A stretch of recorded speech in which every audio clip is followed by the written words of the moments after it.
Okay, we live. Now, is that the buddy you went to school with? One of them? Yeah, he was a singer. Yeah, singer. Yeah. Are we here? Anybody home? Yes, we're live. We are Anybody live. out there? We are live. Yeah, I'm sure they'll be here. But are we? It said that there was You never know 14 with this people thing. waiting. Sometimes the stream ends and we don't even know. So Yeah. hopefully we're here. And hopefully you all are here too. Oh, it says there's 17 watching, so possibly there are people There you here. go. Oh, there you go. AZ Mick. Welcome to today. There we go.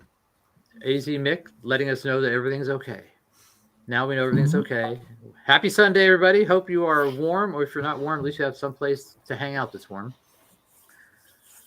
Tonight we have top 5, best of, greatest hits, comp, whatever you want to call it. Hey, Mick. It should be an interesting evening. Yes. And like we say, like there's gonna be so many things left off, so don't get sore on us. It was it's actually yeah. It was overwhelming. I still have 20. I still have 20. I need to whittle down till we get to the top. I got some 10. massive ones that I left off, but there's reason. I guess I'm kind of picking favorites or what I think are the most important. Not the most important bands, the most important records. It's funny because when I did mine, I kind of, like I said. Go ahead. Go on. No, go ahead. It's fine. No, I was just going to say that it seems like there's like a delay between mine and Patrick's microphone there. But anyways, I just picked mine strictly from memory. Like what were the ones that I remember being highly, influenced by or listened to constantly. And I never looked at my collection because when I found out later, like when I looked into my Discogs, like what I actually had, then I started doing oh shit, I forgot about that one. And I forgot about this one, So I kind of went first with what were impressed on my brain because I think those are the ones that are going to be the ones high on my list because I just remember them because they were so played so often. You know what I mean? Yeah, I did the same as you, Mark. I did not go through any computer or even flip through my collection. I just went through all the ones I could think of, and not just today, but like the last couple of days. Yeah. Or last week. Ooh, Melina's mixed nude yoga. Oh, hello, Melina. To go through like 60 years of rock and roll, like Melina? Greatest Hits is tough, Yeah, I kind of, I did that. Anybody want to go to that channel? At the start where I saved it already. I did go through, like you guys, just off the top of my head, like, okay, what was coming to mind? And then I did kind of go through the collection a little and looked at ones that was the only album I have by a band was their greatest hit. So I kind of mixed that up with what I had on memory, Yeah, there's tons and tons of like second tier bands that had greatest hits that are all you need. That's kind of. I don't know if they're gonna make the top 10 for me, but like all those Fog Hat and like there's so many of those. Yeah, I mean that's I had more on CD than I had more on CD than I had on record. I think, just by first glancing through. Yep. So. For sure. Greatest hits is such I think they get underappreciated, but it's such a great way to have a collection of bands you really don't need every record for. You're never going to play like the 4th album side 2 of some of these bands. Yeah. And on CD, usually they did like double CD stuff. So, to put that on vinyl would be like 4 albums, And kind of what you asked earlier, Mark. Yeah, I still no away requests from compilations because we were thinking like greatest hits or best ofs. More of those career spanning ones. That's why for once you won't get any Zeppelin on here because Mothership and those later those were really overall and the remasters. Those are career spanning kind of things. So they're deep cuts on there. And the band, like the way I think of it, some bands, the greatest hits albums are better than the individual albums for like a casual fan. Yeah. And Zeppelin, you really want, if you're a Zeppelin fan or a casual fan, you still want Zeppelin 1, Zeppelin 4, Zeppelin 2, or wherever you drop off. There's no greatest hits that's going to be better that than box any of those set- Zeppelin records. Greg, that box set was not a greatest hits. There were a lot of deep cuts on there. I mean, basically that box set, and then they released another box set too, which had like all the other songs. Was basically all their songs in their catalog. Yeah, and I excluded box sets anyway. You know, as a couple of double albums, but you know when you have the I didn't include box any set box of the sets, Cure, box sets is done, you know the box set of Deep Purple, the box set of the Monkees. You have almost their through chronological through their whole entire career. catalog. Yeah, like up until the new tracks, you get alternate. I didn't do box sets. We could do a box set show another night, maybe. But that'd be that's a good topic. Yeah, that's a good topic too. I mean, for me, it was a combination of things. It's kind of like some of the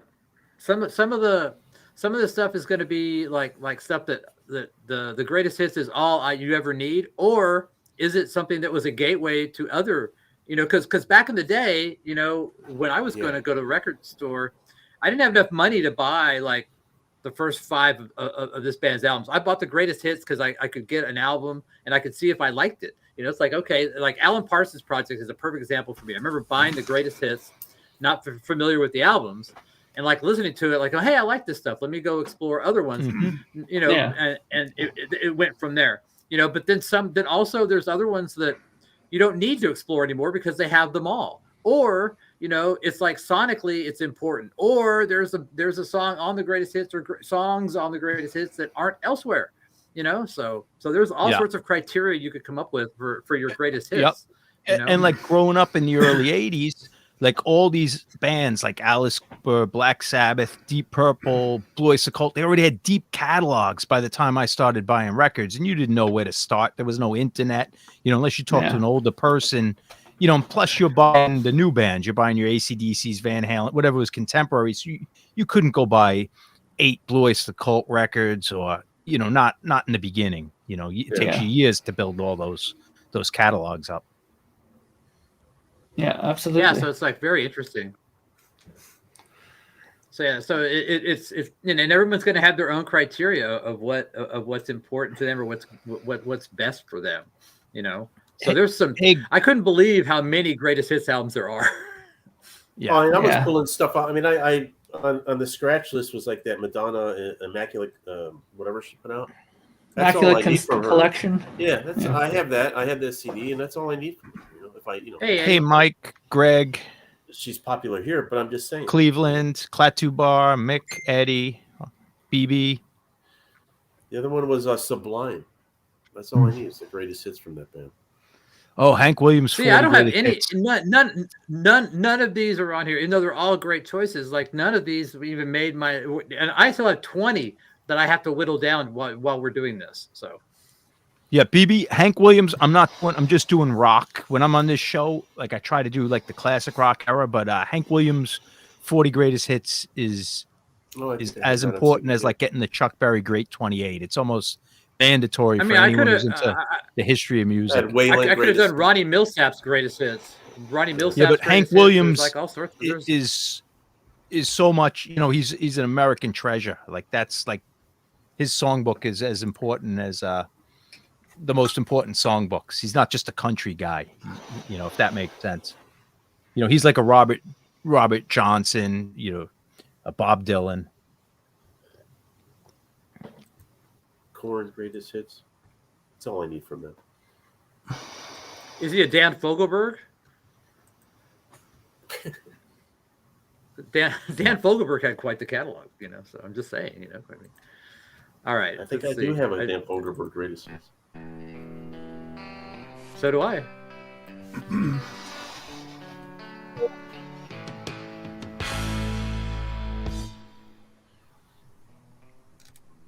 Oh, interesting you're playing this.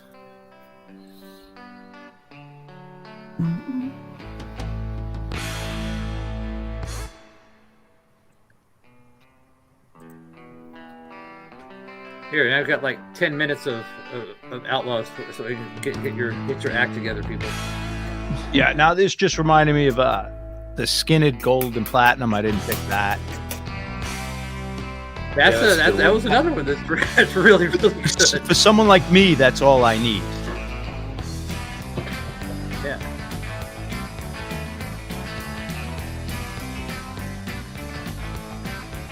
there's a ton. The Trek of those will be on there. For Trekker, sure. there's more around. Yeah, everybody's gonna have these for sure. Yeah. McDonald's exclusive if you buy 6 Big Macs. Yeah, Eddie, that's part of the criteria. Like I said, everybody's got their own criteria for what, And Eddie, what we were saying earlier, when you're a kid, and like I started buying in the early 80s, I couldn't buy the whole Deep Purple catalog or Black Sabbath, or Voice the Cult. You're a kid and you're still buying the new stuff. So like you kind of, these 70s bands, you had to buy these greatest hits. So you didn't have to, but you did. And that's how you learned about the bands. I didn't start by buying Killers by Alice Cooper first. No. Although I forgot about his greatest hits album. I totally forgot about that one.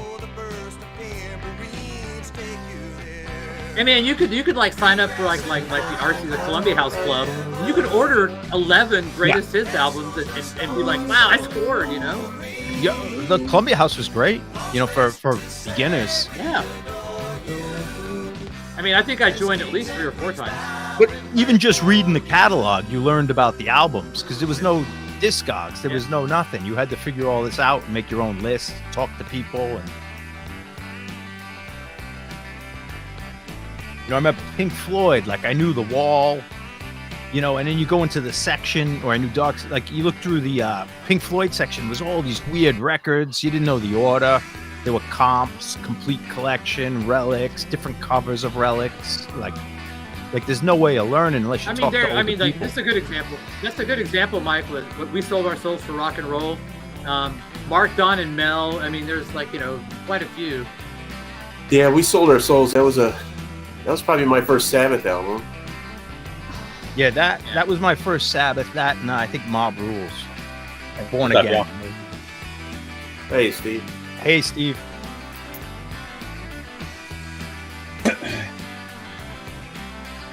Hey, Joseph. I don't think I ever owned We Sold Our Souls for Rock and Roll.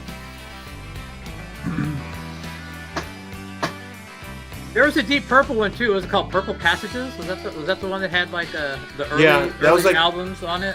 Yeah, it's the first mock. The first 3 albums, I think. Yeah, there was another pop called Mark 1, Mark 2. It was a double album. It had a what the fuck was it? When a Blind Man Cries on it. Yeah, I've got a 2 LP one that's Mark 2 and 3, and it's got all the greatest hits. I think it's Blind Man Cries. Is it Mark 2 and Mark 3? Or is it Mark 1 and Mark 2? No, because it doesn't have. It's got like a girl. It's got like a girl. It's like a girl's. Yeah, you did. I think I sent you that album, side 3 or something, so you could get that one track. I can't remember which one it was though. Yeah. Passages. When a Blind Man Cries. Mark 1 though. It doesn't have Hush or any of that stuff. Yeah. It was basically the 70s stuff. 70, It's a really good comp. I have the German pressing of that. Yeah, because I mean, if you want like Black one, Knight, like a lot of like the singles, are on there. There's also there's another greatest hits called Deepest Purple. The Deepest Purple. It had a black rat on the cover. That was the first one I got. That came out like that was early in the 80s, I think. But yeah, like early 80s. Like Deep Purple are tricky, almost like the Kinks. There's no definitive greatest hits. Like there was an Aerosmith greatest hits. There's all these comps. Some are European. Some have the same tracks as other comps. It was a messy catalog. Deep Purple. Isn't there a Deep Purple one? For probably. Go ahead, Mark. No, I was just gonna say, isn't there a Deep Purple one with like a guitar on the front of it? That's too? That's the Deepest Purple. It's got a black strat on it. And I think someone else did 24. But I mean, like. Yeah, 24 karat. 24 karat purple. Yeah, there's a bunch of those, but I think I looked for it. I didn't have that. But I mean, like Aerosmith's greatest hits for somebody like us, for those of us on this panel, Aerosmith's greatest hits is a joke. It's kind of like it can't, you can't fit Aerosmith. But for a lot of people, that's all they would need. Yeah, but I definitely didn't choose the Aerosmith one because the albums are better. Like you might as well I'd rather you buy Rocks. And just if you're gonna get one album, just buy Rocks or Toys in the Attic. As good as their hits are, their deep cuts, the blues deep cuts are so much better.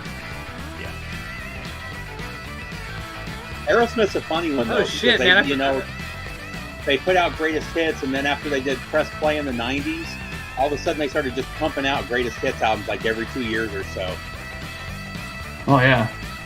Hey, Clap Yeah, Press Play was a big one though for them. I'm not doing like I see you got Sinatra on there. I'm just doing rock stuff because I don't want to do like Muddy Water. Like I'm just doing basically classic rock era or rock and roll era, or else I'd be stuck saying like I need Muddy Waters. I need Hank Williams. Yeah, you know, I'm not saying you're wrong by doing that. I've got Waylon. I've got like 5 greatest hits just from him. You know, Johnny Cash too. I think I've got 3 or 4. Hey, different JT Harry. hits. Those are good choices. Yeah, I didn't think of Johnny Cash. What is going steady? What's that, Patrick? You broke up. What's going steady? I didn't know what going steady was. That's the Buzzcocks. That's actually in my top 10. Oh, okay. That's better than all their albums. You could get that and not have to buy any more Buzzcocks. That's to me that's Rush Chronicles is the ideal greatest hits. Oh, I forgot about. Damn it, that's a really good one. I played the shit out of Rush Chronicles. Yeah, but isn't that more of a compilation? No, it's not. It's not a compilation. No, it's their actual first actual greatest hits or best of album. Boy, Mark, that got surly when you said that, Vance. That's right. I'm going to defend Rush. You know, just like he defends Zeppelin. Yeah, no. I think Bob Marley Legend would probably Mark, be like Mark, number one. I've noticed, Mark, in wintertime, man, you get a little testy in wintertime, Mark. Wintertime is not my time of the year. Let me tell you. I think Bob Marley Legend would be like number one. Get you a place to stay south. Yeah. Legend would be number one if it was like a Rolling Stones thing. But I think Bob Marley is very similar to the Aerosmith. He's got so much better music than that made the greatest hit. I apologize, Vance, but the weather is killing me here. But I think Legend theoretically would be in the top 5 of a realistic, like mainstream list. But Legend goes into one of those ones for me it's a gateway. It's a gateway that went. That was a springboard. Yeah, I'm not saying you should buy his albums without Legends. Legend's not only so that's why this Bob is going to be Marley, an interesting reggae thing. too. Yeah, the reggae as a whole. Yeah. Yeah. And the ska. That's why this is going to be a very and interesting exercise, I think. So. I think I knew Madness before I knew Bob Marley. So that was big in elementary school. I grew up with our house in the middle of our street. My best friend was from the Virgin Islands in St. Croix, and his family was hardcore reggae. So I grew up listening, but they didn't like they liked the early Wailers when it was ska. So I listened. Oh yeah. They're almost R&B. Like I love that era. I've got that box set. It's like 5 discs of all his pre Bob Marley and the Wailers stuff.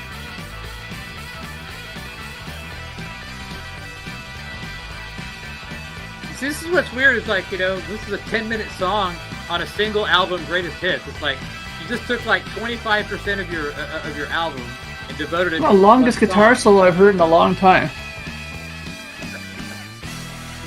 The 70s FM rock era, you know. Well, there's another thing is that I have one on my list that I have just because of how good it sounds compared to the rest of the albums. So that's another that became another thing for me was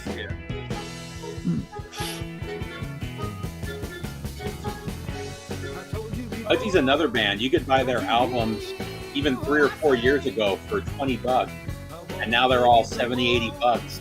I mean, they just shot it quick. Yeah. See, this is a band that this is the best of bread is all I need. All I would ever need is the best of bread. I don't need any more bread. I don't even need. I really don't even need this. Bread's like that. America's like that. It's the only one I have. Best of Down bread. on my knees, huh? That's Best of the Babies. Well, that's like when I brought up the best of Fireball or Firefall. I think you only need that one single. That could be making an appearance very soon.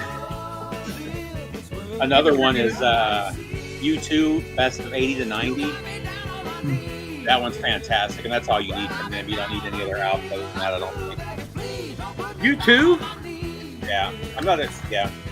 I can't convince you two into a greatest hit. I couldn't Well, either, gotta but beat the different Well, reasons.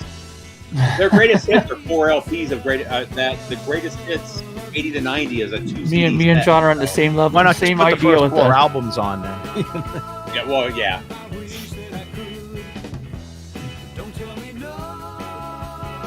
Yeah. Yeah, we don't need bread. You're right. I've got that. I can tell Klatubar is not a big bread guy. 20 years. No, but like you don't need bread. If your collection didn't have any bread, you still could have a fantastic collection. Yeah, I think I That's did. like I've got Best but of it's not America. that I If you got didn't rid of have Honestly, it. I've any- never even heard of bread until I got on here. 70s soft rock, but a I little feel the better same than way about Bruce Springsteen. I'm not a Springsteen fan, but his greatest hits is pretty good. Like, this is the thing that I find What is his extremely greatest hit? fascinating Does he about have this. his greatest hits? He's got a few of them. I didn't know What that. I find really interesting about this whole panel thing is that a lot of these bands that you guys talk about, that you guys, are so familiar with, are some bands I have never even heard of until I got on here. Like Bread, I didn't have a clue the hell Bread was. And around here in Toronto, you never hear Bread and stuff like that on the radio Yeah, and stuff like that. It's an age thing. I know a little bit, but that 70s like yacht rock and the stuff that was in the charts in the 70s, I only caught the tail end where Vance knows a lot of it, Patrick knows all of it. But I grew up more in the 80s. Yeah, but I mean, a lot of these late 70s a a lot little of bit. these Yeah. are I knew Bread because of my dad. a band like Bread. Nobody plays Bread anymore. It America. doesn't get played anywhere. I mean, It's a yeah, band I knew that's Bread dying. too, but some of those And they were on the Those, radio a lot when we rock. were kids still.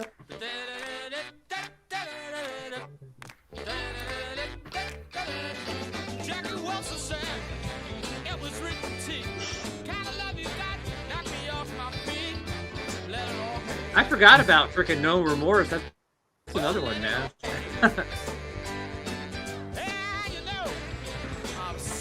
Oh, yeah. Yeah, I barely listen to that, though. I've had it for years, but I just pull their albums. Bomber, we have very similar lists. Very similar. I didn't put the Dead I think Kennedys. John has I don't think a it's second a plan. best of. I think it's just the comp. It's got alternate versions. It's a really good comp, but I don't think it's as better as the first 2 albums. But it's not a greatest hits, if you know what I mean. Although there are some hits on it.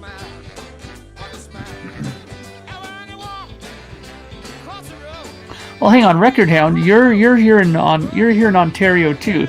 Are you saying that you heard a lot of Bread on the radio? Because I mean, I just listen to a lot of radio. I never heard. What station were you listening to?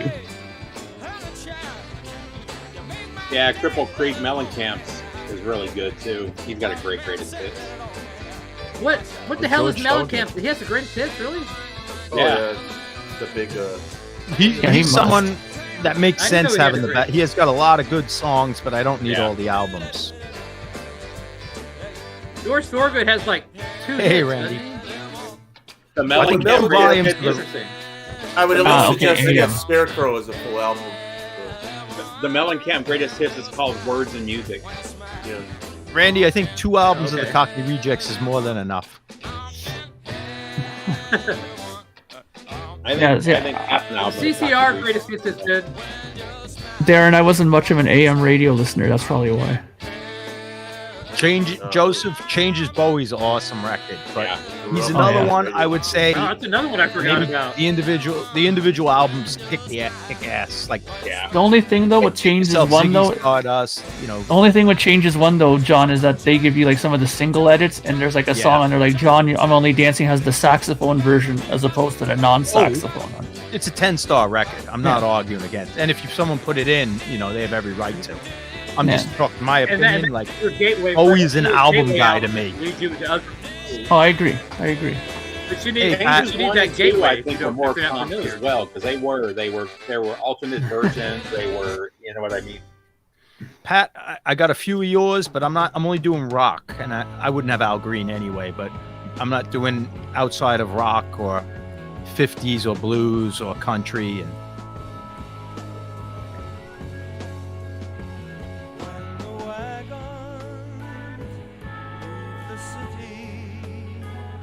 This song influenced Gene Simmons highly for I Think I'm Going Blind. Our Trek is getting better. Trekker's starting to like come into the fold here. Yeah. A couple more years, he'll be like John list. he'll be a real boy. We can only hope.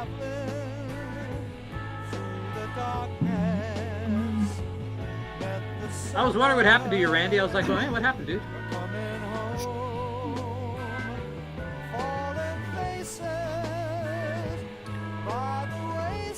Man, my list is all. I keep scratching shit out because other shit pops into my head.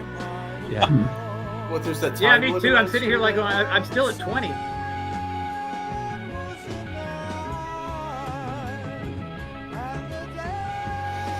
Blind Willie Johnson. Yeah, I'm not putting stuff like that. Mandatory. I've been on a blues kick lately. I've just been listening to things, playing guitar, and I've not watched any videos. I haven't pulled any records. I've been playing a lot. Yeah, I noticed that, Vince. I saw a lot of your records you've been posting there. Was it Willie Dixon and stuff like that, or? Yeah, I played a little Willie earlier today, and pulled out some Buddy Guy. Nice. Got a blues comp. Now, John, when you said you were listening to blues, were you listening to 45s or just what were you listening to? Well, I was listening to a lot of things on YouTube because I was playing guitar to it. I started getting back into open tuning, so I was playing open D, and I'm listening to like guys do versions of songs and trying to just do riffs and stuff. But in the car, I've been doing all that like hill country stuff, like Mississippi Fred McDowell, R.L. Burnside, some of the Fat Possum stuff. What do I have over here? Just, it was a lot of CDs we're playing because I could play them in the car and I could repeat. I haven't put a record on in a while. Sorry. RL. And then I got more in the car. And nice. Yeah, I listened to Rory Gallagher and Hendrix the last couple days. Yeah, I was listening to Hendrix for a while too, and I got that live album they just put out not long ago. Yeah, that one I from just Hollywood Bowl. finished that right before we did the stream. It's all right. What did you think of it? Pretty rough crowd for him, eh? Well, yeah, kind of. It wasn't even. They were kind of. He was so pissed at them near the end. There, he's all like, "We're gonna thank ourselves because you guys weren't into it." I love the false start though. There's one song on side A where he starts the verse too quick and stops and then starts it the next on the next bar. I thought that was funny. That's the only way I heard him do that. Nice. What's going on? Nice, Randy. This is the one with John Spencer, the Blues Explosion. If I remember, right? Yeah, Russell Simmons, John Spencer, Dude About. Yeah, this is the Blues Explosion backing them up. Pretty good. It's a little dated. It's that like 90s lo-fi scene, but I was part of that. Was, our sound, the sound. But Mark, I know why they waited so long to release it, just because it's definitely bootleg quality. I mean, it's bootleg quality, but it's bootleg quality. You could tell it was like an FM broadcast or some sort of a broadcast from radio because you can hear the echoing of the like from the stage, and then it seems like they go to the actual FM or AM broadcast of it. Yeah. After the guy introduces the band, right? Yeah, at the beginning it's pretty rough, and then the sound kind of clears up. Yeah. Yeah, it was interesting though. I mean, who would have thought that Hendrix would have opened with Sgt. Pepper's Lonely Hearts Club Band? Oh, he did that a lot though. That was one of his favorite. If you listen to a lot of his live shows. That was a big deal. He played it the night he got that record. Got the record and he played it that evening. Or the next like a day or two later. Yeah, when it came out. That was like a famous story. Huh, interesting. He opened with it. I mean, that's that record came out. Everyone grabbed it. You go see Hendrix, and that's the song. Pretty cool. Yeah. It was like McCartney and Clapton and stuff were at the gig. You see him. He always played. He loved Dylan too. He plays Dylan nonstop all throughout his career. He was playing Dylan. Yeah. Oh, yeah, he did a lot of stuff. On the Watchtower and stuff like that. Right? Well, that was the biggest hit. But there's like 5 or 6 Dylan songs. He did like a Rolling Stone. Yeah. Actually, that was on that live one. Yeah. On that album, he played like a Rolling Stone. God, I can't get my list to 10, man. This is fucking hard. Dude, this has been one of the hardest lists for me to do, believe it or not. Scratched a couple. You're never gonna get it right, so relax. Like I'm already know I'm missing major things. So I've committed to my list for like a while now. I'm just gonna leave it as is, even though there's stuff popping up now. And yeah, I was committed. I just made 2 changes. yeah. Earth, Wind, and Fire. There you go. I thought about the Zapp and Rogers greatest hits because I played the shit out of that back in the day, but I got knocked out pretty quick. Hey man, there's no rules, only right, man. You know? Well, I tell you what though, that Zapp and Roger greatest hits is better than any Zapp or any Roger album. I personally think. Yeah, I've seen John Spencer a lot, Joseph, through the years. We used to go see him in the early 90s, Blues Explosion. Then he had that other band. I think we played with him a few times. That like kind of a rockabilly, but rockabilly. It was like this broken. It is hard, Mike. Blues Definitely rockabilly hard. band. He was great. Never saw Pussy Galore though. Oh, Don't mention that. Mark's gonna start fucking talking about stretching. I tell you what, every party I keeping my remember mouth shut. going to with my parents, this song would come on at least once. It's hard not to like this song. Seriously, I would have a problem with somebody who really did not like this song. It's hard to dislike this song. This song I don't care what you celebrates. There were think certain about songs that were at like every party in the Nice 70s bar. and 80s. The Celebration, that song I was pretty familiar with and kind of dug. This song I didn't really as much, but The Freaks Come Out was another. Freaks Come Out at Night was another one that was at every party when I was younger. Hey, Aggie.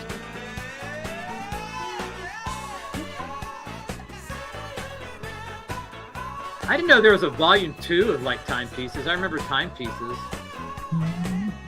Yeah, I Why am I listening? This a is lot, so but awful. that got knocked off my list. what? he There's said your this is guy. awful. Can't- Yeah, I was waiting for John to say that he doesn't like this song. How can you not like this? It's very song? disco. I don't care if you're. Yeah, it was It's 78, a right? happy, What was it? upbeat song. It's the. Too smooth for me. I like Hey, I'm rock not- and roll, like rough and ready. Oh. Like this is like radio music. I was bopping my head to it because it's Yeah. 4/4, and then I'm like, what is this? Well, this is like Celebrate Good Times. It was all that late 70s R&B that tinged on. I saw John not- bopping. I'm like, going, man, I got him. I got him. Anything that's 4/4, I automatically go. But this is not the R&B. Like R&B. No.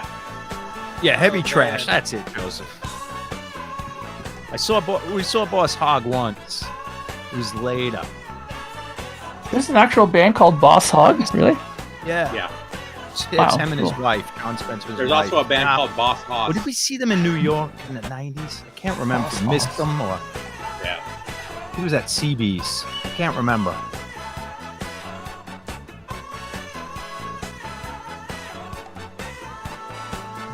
I feel like my I was just freaking watching. digital I player was just watching something the other day about the guy that played Boss Hogg in the TV show.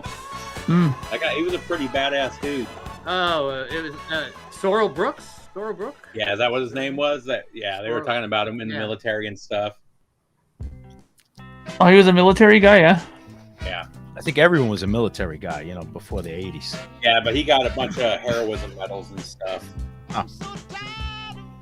He's a big man. He wasn't when he was a good-looking guy when he was young. Also, all that was obviously after military. I don't think it would let you in the military here that big, right? But No. Well, you got to figure when that show came on, he was already in his 60s. He wasn't yeah, young. yeah, exactly. Yeah. I loved that show. Yeah, Dukes of the Hazzard. tempo I wanted to was buy a definitely charger fluctuating. because of that show.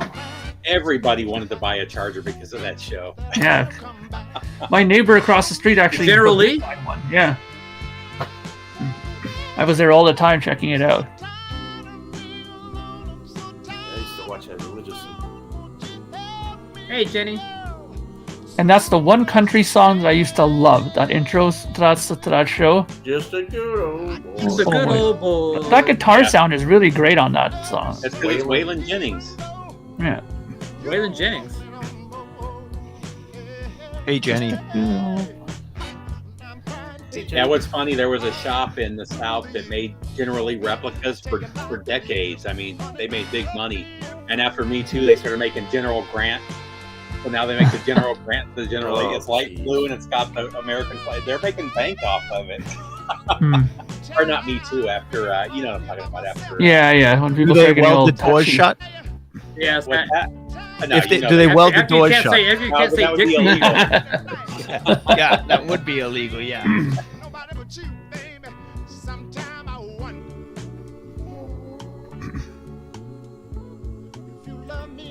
It's funny though. Some of those cars, though, those classic cars, you were allowed to ride them before, but then they became like obviously illegal. Like I remember that in David Lee Roth's book, he was talking about he had some like really low riding silver kind of mobster car where the door was so high that it was covering half his head, and the cops say that it was illegal for him to drive a car like that. Oh yeah, that was like Most the of old that 30 stuff Well, gets when they- waivers after a certain amount of time. Yeah, still like the windows. old cars they chop. Those, they Yeah. come down. It's real Ew. small. Oh, okay. They get there's waivers in the law for certain years. Like I think it's anything over 25 years now. You can get away with a lot of stuff once they're over Yeah, and a lot of 25. cars, like you have the antique license where you're allowed to just Yeah. not daily Yeah. drivers, just drive to Even shows and my holidays. 73 is so low that even I got to watch out for the speed bumps and stuff. I got to hit them at angles, otherwise Oh I'll yeah. the side of my car. No, It's all legal though. It They wasn't can't a do anything great about it because of the album. age. Yeah. What do you have a 73 what Camaro? No, it's an Oldsmobile You don't get Omega. 10, Greg. Oh okay, No, It's like Greg, you're the not going to get Chevy 10. Novas. nice. This is just for you, John, right here. I picked this just for you. All right. Now that you're going to pick ABBA just for John. or Elton. Well, probably ABBA No, would be the best song did you better. played of the night so far. Oh, I like man. ABBA. I mean, I have nothing against the Outlaws. That was He did rock. play Black Sabbath though. Did he play Black Sabbath? Didn't you play Why something not? off of I did not Soul play My Black Soul? Sabbath. No. Yeah, he didn't play any Sabbath. No, Oh, nothing yet. Not yet. Sometimes I space out and miss things, but No, I thought you had just played it when I came on. getting all the soft No. rock out of the way. Yeah, Greg. Well, that's the best really. I mean, Doors for are me, that's pretty where. I good mean, ones, too. that's a lot. That's a lot of all I need for these bands is their greatest hits. So it's like for Firefall, that's all I need is this one record. I'm good. It's like, I gotta say though, John, that comment you made really hit Patrick hard. I saw him bend over there in pain when you said that the songs are terrible so far tonight. He takes that very hard. But he knows I'm a rock guy. I thought it was great. I know. I don't care. I'm not saying I've they're bad argued with my songs. friends over music my whole. I've argued with my friends over music my whole life, man. My Yeah, whole I know. life. Darren Like, Decade is a good I've one. never lived in a place where they mess with the muscle cars. Like I've lived in Arizona and here for most of my life, other than in Japan. And even in Japan, my car was maybe 4 inches off the ground. Actually, in Japan, it was even lower because there's no speed bumps there. Yeah, I mean, I think the inspection rules, everything's grandfathered in by a certain year. Like you need the seat belts, but if you're before this year, I think once you have an inspection sticker, unless they're going to be a jerk, is not getting involved with stuff like that. Even a car from the 70s, if it didn't come with rear seat belts, you don't have to have them. Exactly. Now, I don't know about California because they fuck up everything when it comes to cars, but I'll tell you though, my brother-in-law had a car. I think it was like some 70s like cars like that. Like I don't know if it was a Charger or something like that, but it had a front bench seat in the front. yeah. And man, it's been so long since I actually sat in a car like that. It felt so awkward being in a car like that. It was unbelievable. But that's why that's what you had at the drive-ins. You had bench seats. You come up. Oh yeah, front, no, and I you had- understand that. I just think that for me, the last time I sat in a seat like that, I was like really young. Right? But you So could, it was- they had like little consoles. Like, sorry, go ahead, Steve. I was gonna say you could still buy pickup trucks with one until the 90s. yeah. But you I don't know much about pickup trucks. No, So I until the didn't know. 2000s actually. You could have your cassette box. You could fit so much stuff there instead of having this little console that flips up like they have now. Yeah. Everything's Yeah. piled Yeah, now in, that I like- think about it, even in the 2000s, there were some Chevys that just had the fold down you could fold it up and make the front seat a bench seat. Yeah. Cool. I used to love those kind of old cars and stuff like that, but Yeah, most of them were the shift on the column.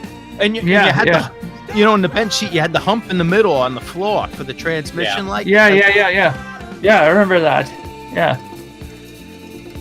Oh man, this is bringing me back to my like real youth, like 7 years old, 6 years old. You know? You'd have a bench seat and a big windshield, and you could go to the drive-in and you'd see the whole movie. You know, just put your mirror up. One of my earliest memories is when we were moving to an apartment building when I was like 6 years old, and my dad rented this pickup truck, and it was a 4-speed, and the 4-speed was like on a stick shift on the steering wheel, like 1, 2, 3, 4. Yeah, I learned it was 4 on the 3. That's how I learned to drive a standard. That was so old. I was like, wow, I still remember that to this day. And then when I got to Japan, the duty truck I had to drive on base was 4 on the 3 on the opposite side. So you had to shift. Oh, man. Yeah. Opposite side, that must have been weird, eh? Yeah, at first. You get used to it really quick, though. Because the H pattern is still the same. There you go, John. A little firefall for you. Yeah. Yeah, with a choke. Yeah, my dad was pretty old school. He installed his own pull choke in his station wagon. See, those first 4 notes just blew away everything.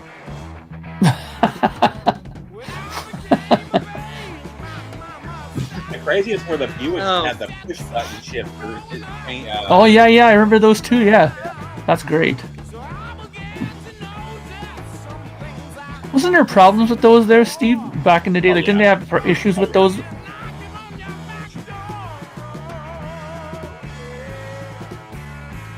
Anytime you had anything electrical back then, you would have issues with it.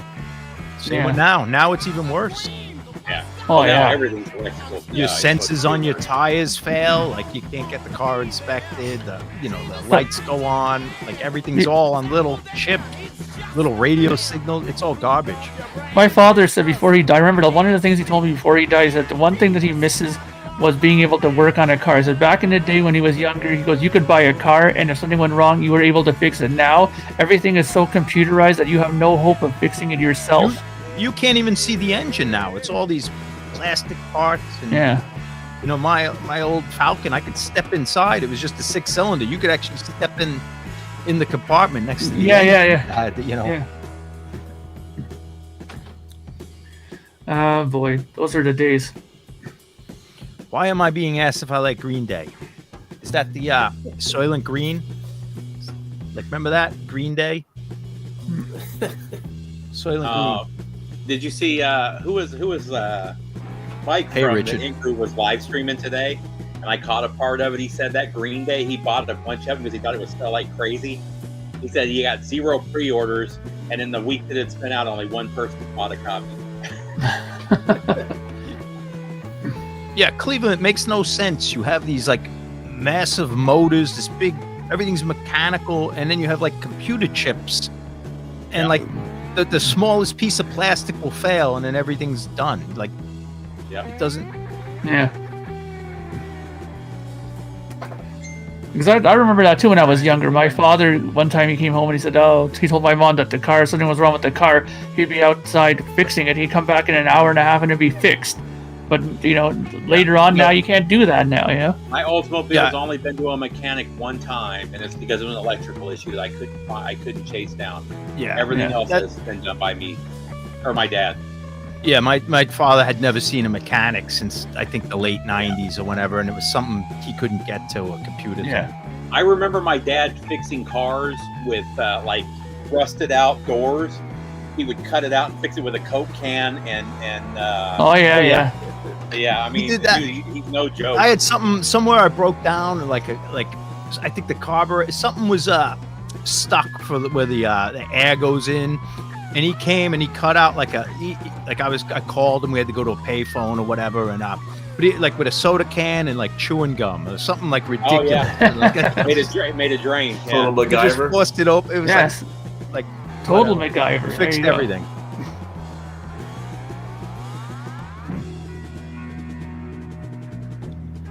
You always had a roll of duct tape with you. Yeah, because one of my first cars, my dad had. The original version of this had a Bolero in it. They had to like take it off. And my dad had an early. He had a Ford LTD, like an old one, like a '70s LTD. That thing, but those things back in the day, those 8-cylinder cars, they had big engines. They were like a 30. He had a small block 305 in some of these cars. It was like unbelievable. Yeah. If you take care of them, they last forever. My dad bought my 73. He bought it in 74. He gave it to me about 10 years ago, and actually, it still runs good, right?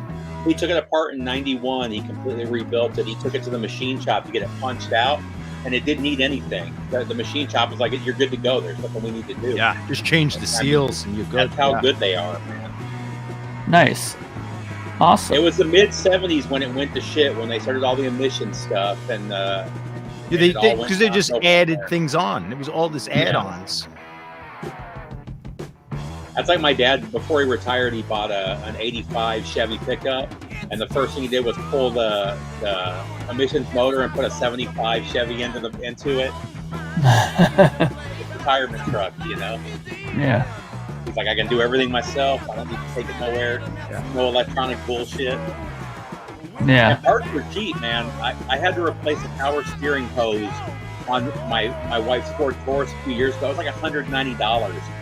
A power steering hose on my Oldsmobile cost like $13. Yeah. Yeah, exactly. It's a better hose too. Yeah. You used to be able to change your brakes for like $60, you know, if you did it yourself. I still can on that. Yeah, it's cheap. Yeah. American-made parts for the American-made car. That's the way to do it. Like as soon as you started getting other kind of cars, like from like overseas and stuff, everything became expensive. Like you got a Japanese car, everything is like 3 times the cost. Yeah. Yeah. Oh yeah. You need to get new socket wrenches too. Yeah. Yeah.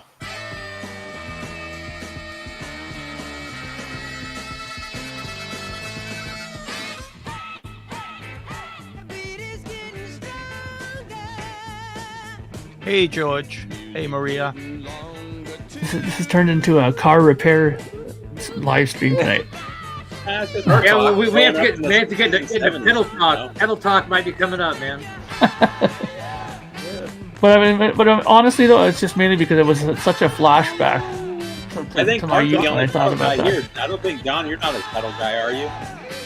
I could talk pedals, but I don't. I usually like. I know them, but I don't really use many. The only pedal I never used pedals, but I was like rhythm or bass. I never used pedal, but if I play guitar, I like a delay.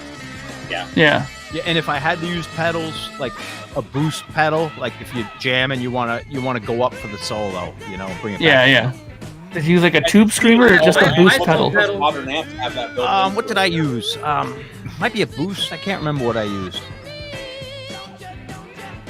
I have a bunch. But when I played in the garage rock band, like we were kind of like that John Spencer Noisy. My guitar player Bob would have. I played bass, but he would have all these like always have a wah-wah and these vintage fuzz pedals. Yeah. And he would, you know, not like any chorus or stuff like that, but it was always like fuzz and wah and distortion and all these noisy. Cool, man. Those 70s pedals are so nice. Oh yeah, some of those 70s MXR pedals that you can get back in the day were really nice. Yeah. I'm not threatening you guys. I am not threatening you guys, man, but I have a whole garage full of bicycle pedals, and if you don't stop this right now, I will go downstairs and bring them and do a whole stream on bicycle pedals. I swear to God. Bicycle pedals? So. Yeah. Wow. The Boss Digital Delay is a good pedal, and then I had I still have it. The Electro-Harmonic Memory Man was a great delay. You're really gonna try. Yeah. The Memory Man is good. But the MXR flanger is really good too. The MXR one, the big huge one there with the 4 knobs. If I go downstairs for more than 2 minutes, man, y'all better fucking beware, okay? I'm gathering pedals. Gonna pull out his Schwinn. Yeah, I'm not a big fan of reverb. Unless it's on the recording. I like the amps dry with a delay. Yeah, you're more a reverb after the fact kind of guy, right? But it sounds cool having a reverb, you know.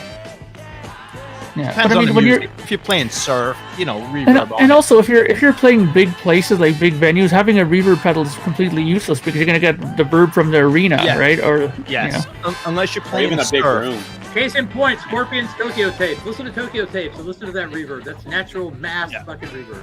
Yeah, exactly. Yeah. And that's See, why there you go, Patrick. You can get involved with this.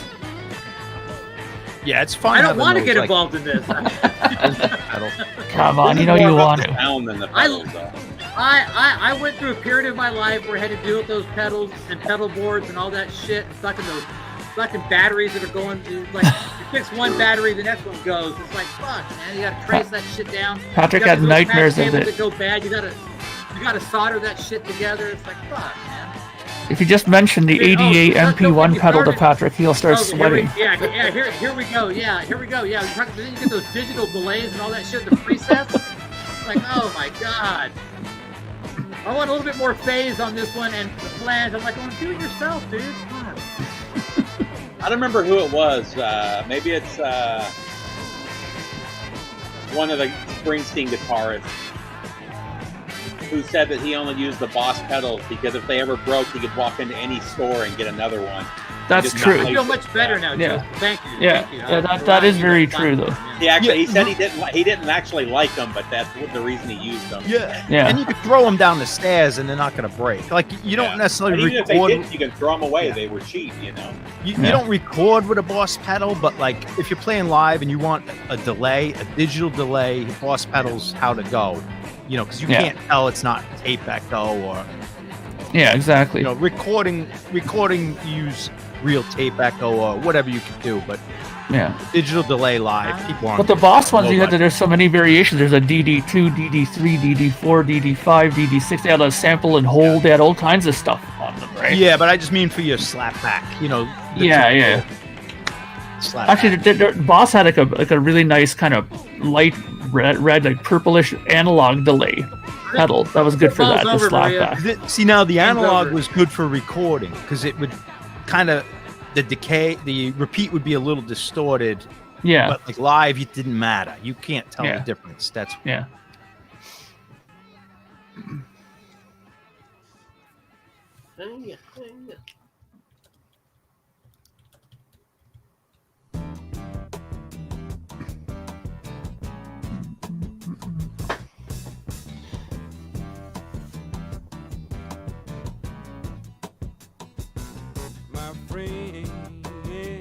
Bill Withers. I thought about this one too. This MFSL greatest hits is so good. Multi greatest hits. It is really, really good. I do like it. I do like his albums, but I mean, if you're getting into Bill Withers, this is like a great place to just get into it. Well, he's one of those guys. He's got a bunch of hits that you don't know are Bill Withers. Oh yeah. Well, just like two of us, Grover Washington Jr. made it into a bigger hit, but I mean, his first hit of it was like huge.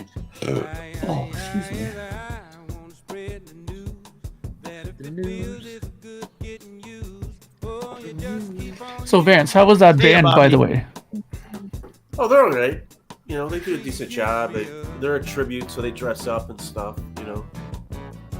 Did he do any deep cuts that you were surprised with, or?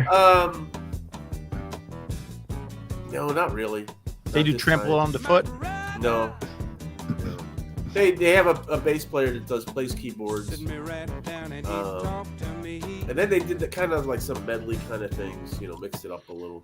I like the John Bonham thing where they had a second guitarist who would do that made a big keyboards. difference. That's how you get the sound. Hey, Zeppelin Bobby G. Live, those bootlegs from '75 where they're trying to recreate Physical Graffiti never sounded great to me. Never sounded like a good reproduction of that album. Yeah. And I think you can't do a tribute band with a fifth member, but if you're doing like an homage to them, I think that fifth member really worked.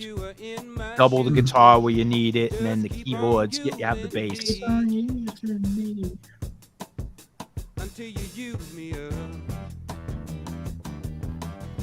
No, they're all right. They play a lot around here. They're real. I did not know that, Darren. Which ones are they? I'd have to go look at it and see what it was. I could probably figure it out if I went and looked at the album. So is the Metallica thing your next thing coming up, or what's next on the docket? For me, Yeah. next weekend I go see a band called Resin. A little local band here too, but they've been touring nationally. Kind of Crop circles. Oh, you mean shoulder. yeah? That, No, that box set. What was that called? Crop circles. It was What was just that? called Led Zeppelin. Yeah, I think Box Swift set. we're gonna rule out like box sets, and I don't think we call that a greatest hits. No, not at all, because there's deep cuts on there. Basically. Yeah, that's why I left off You said that. the School of Rock. Because one of my favorites is that Leonard Skinner box set, that 4 CD box set. That's basically most of their. Yeah, and 70s there's that albums. Allman Brothers box set. What is it? The Road Goes On Forever, whatever. That one was Yeah. kind of a That's funny, Randy. big But one back we were then. talking earlier. We may do an episode of best box sets, but we're not decided on that. But that might be interesting. We'd have That's to a hard one. think on it. I was told that the show I went to last night was supposed to be streamed. They only streamed the opener band, which was a Pink Floyd cover band thing, which they were actually pretty good. I was impressed. But There we go. You That's didn't stream that's it. That's the Vance house I love, know, Yeah. and love. Got to hear those Yes. emergency vehicles. Hey, Greg. yeah, there's somebody. I don't know the answer to that. Someone may. I'm sure Klaatu Bar or someone will know the answer. Randy. I wish I saw what you're writing there, Randy. The School of Rock kids. You'd say they School of suck. Rock. It's hard to say. Annie Lennox has done a lot of covers. Klaatu Bar, I think he was asking that. I agree, George. That Bill Withers, if Annie Lennox covered it. I would almost fight for that first Boston album to be a greatest hits. Yeah. Really. I mean, Joseph that'd be fun. Cordone, that was a Yeah. big deal. Traveling Riverside Blues, like a new song. I could put Thriller as a greatest hits then. Private Eyes.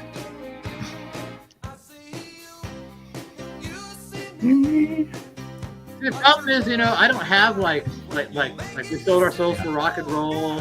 I don't have like all these other Maybe ones that Cleveland would are know. comps that are like of heavier bands. I don't have those comps. I'm not going to play the songs off the ones that. I'm only going to play songs These that are guys- off comps that I have. All notes are a hit machine. Oh yeah, Oh yeah. Machine. Watching you. and Daryl's House is one of the best shows on TV. Oh yeah, there's so many good things I've seen. Steve, did you see that one when they had Robert Fripp on there? No, I didn't see it. That one was I haven't- really good. That was Yeah. really good. I'm always blown away when I watch that show. Like they had him on. Doesn't know. They had him on there mainly because Daryl Hall sang on Robert Fripp's solo record, that blue one, Exposed there, Exposure, and so they did some songs, but they also did a full band version with his band of Red from King Crimson. It's really good. I think you'd like it. Cripple Creek. And also the Tommy Shaw one was good too. Yeah, I saw the Tommy Shaw one. They did Renegade. That was really good. I think my favorite was actually the one with CeeLo Green. He's got Oh, yeah? like the That was a perfect good one. 70s R&B voice. Oh my god, it's so good. That was at the. I haven't seen that one. Well, Yeah. Like he I don't does his think hits from that Oates will be time. on a Daryl's House time soon. He does like Crazy and Fuck You or Forget You. But like he Yeah. does some 70s stuff too, and man, his voice is so good.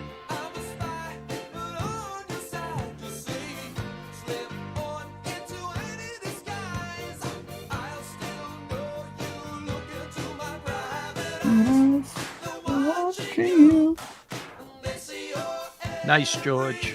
Those are all classics.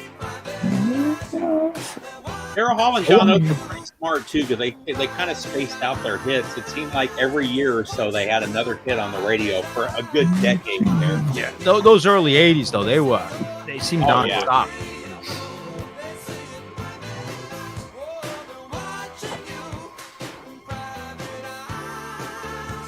I wonder what's, I guess, the Beatles, but like different conversation. What are the best-selling greatest hits records? Obviously, the Eagles. Oh, we looked it up Beatles. last week. Yeah, Eagles Beatles- greatest by far. The Well, Beatles was One number is a huge seller. Yeah. The Beatles 1 was number 1. Yeah. What are some of the mid-tier ones? Like, I'm Number curious. 2 is the Eagle. I can look it up. Yeah, Eagles, absolutely. That was Yeah, number Eagles 2. is way up there. Madonna's was real high. Okay, Mhm. I'm thinking more rock. I'm not doing.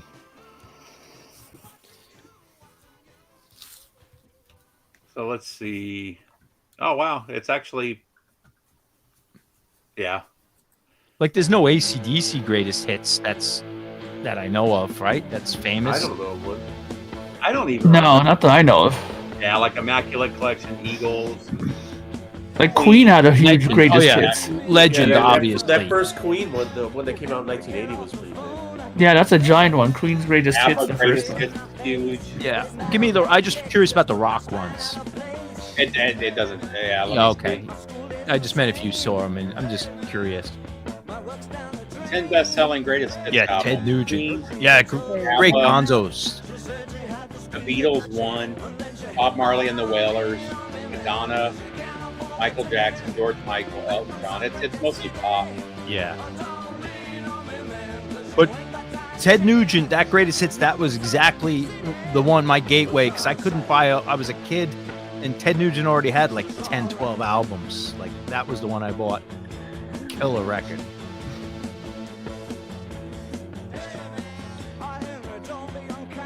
Yeah, I can't find one that just does rock. Yeah, Queen would be up there. Did Loverboy have a greatest hits album? I'm sure Yeah. they did because Yeah, they had it's so called many Big number Ones. one songs. Like, it's unbelievable.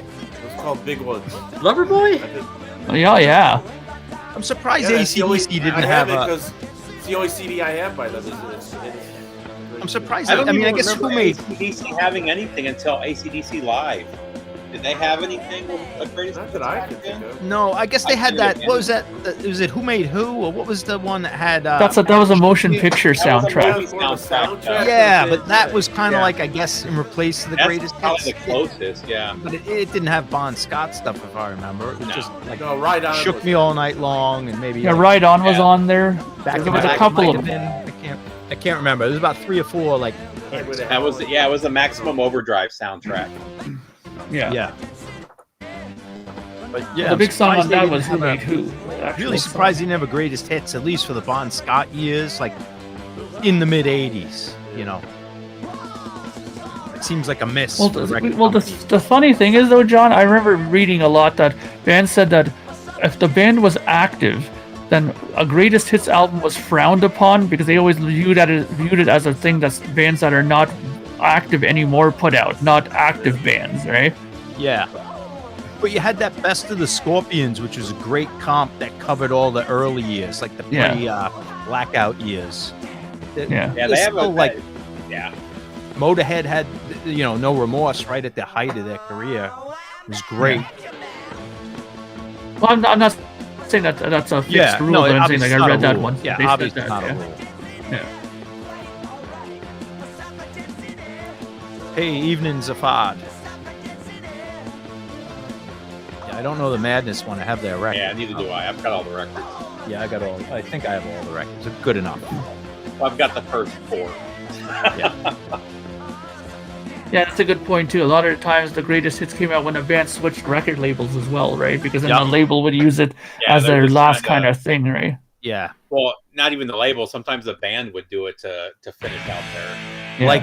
Like Gull Records doing like the Oh, best yeah. free stuff. They're 2 records. Like how Yeah. many times? Hero. So many times they do that. That was total exploitation. And I've got like 30. I've got not that many. I've got like 10 different comps that are comps of those first 2 albums. That because anybody was putting them out, Paul wasn't suing anybody. Actually, the Aerosmith greatest hits, right? That was the end of Columbia years, wasn't it? Yeah, Yeah. I think so. Yeah, John mentioned the Who last week or the other night. Yeah, Meaty Beaty's a great comp. But yeah, I didn't pick it for different reasons. Yeah, the Steve Miller. Van greatest Halen is hits not a is great one, hit too. album. I used to play that one a lot. Yeah, that is a good one.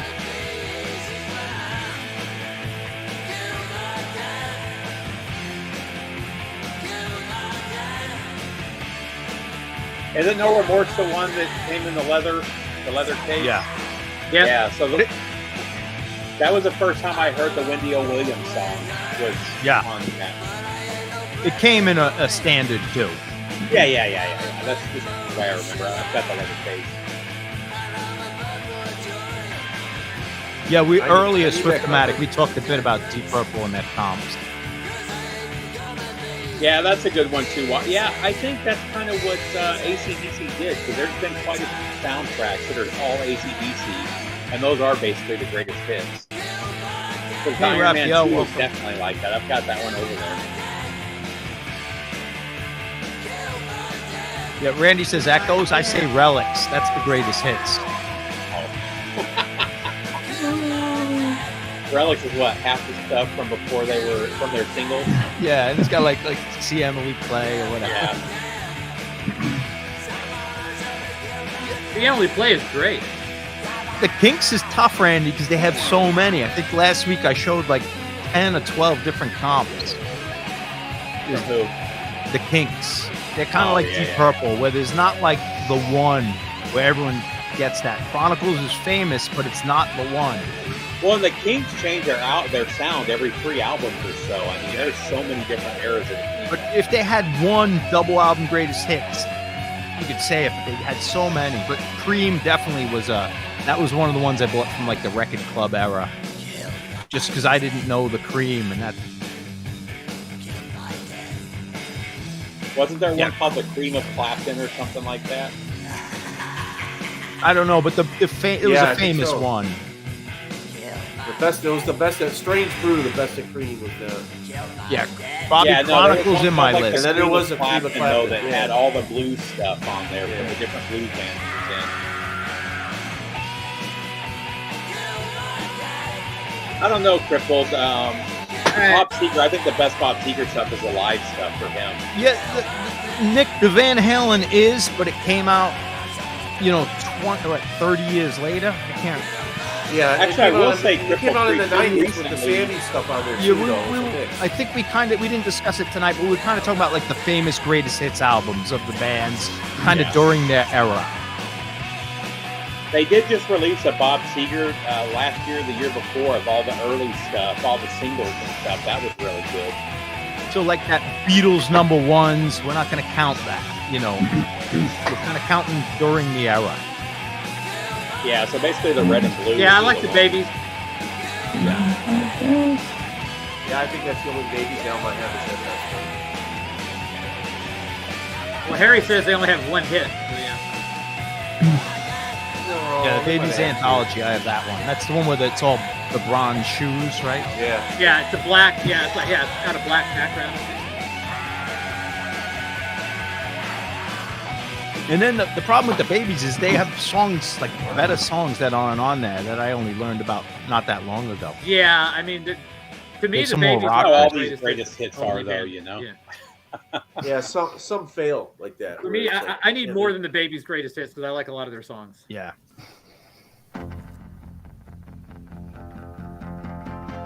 All right, we're almost ready to roll, people. Getting to that point here. Yeah, Foreigner would definitely be a good one. Kiss, the best of the solo albums, is a really. They do have a greatest hit. Foreigner does have a Well, greatest hits they album. had that one Really Records, What's that? the Foreigner Records album, but that only went up to like the. There was a lot missing off of that one. And that came out like right Is that after. the one that looked like a jukebox on the cover? Yeah, It had the exactly. jukebox cover. Yeah, that is.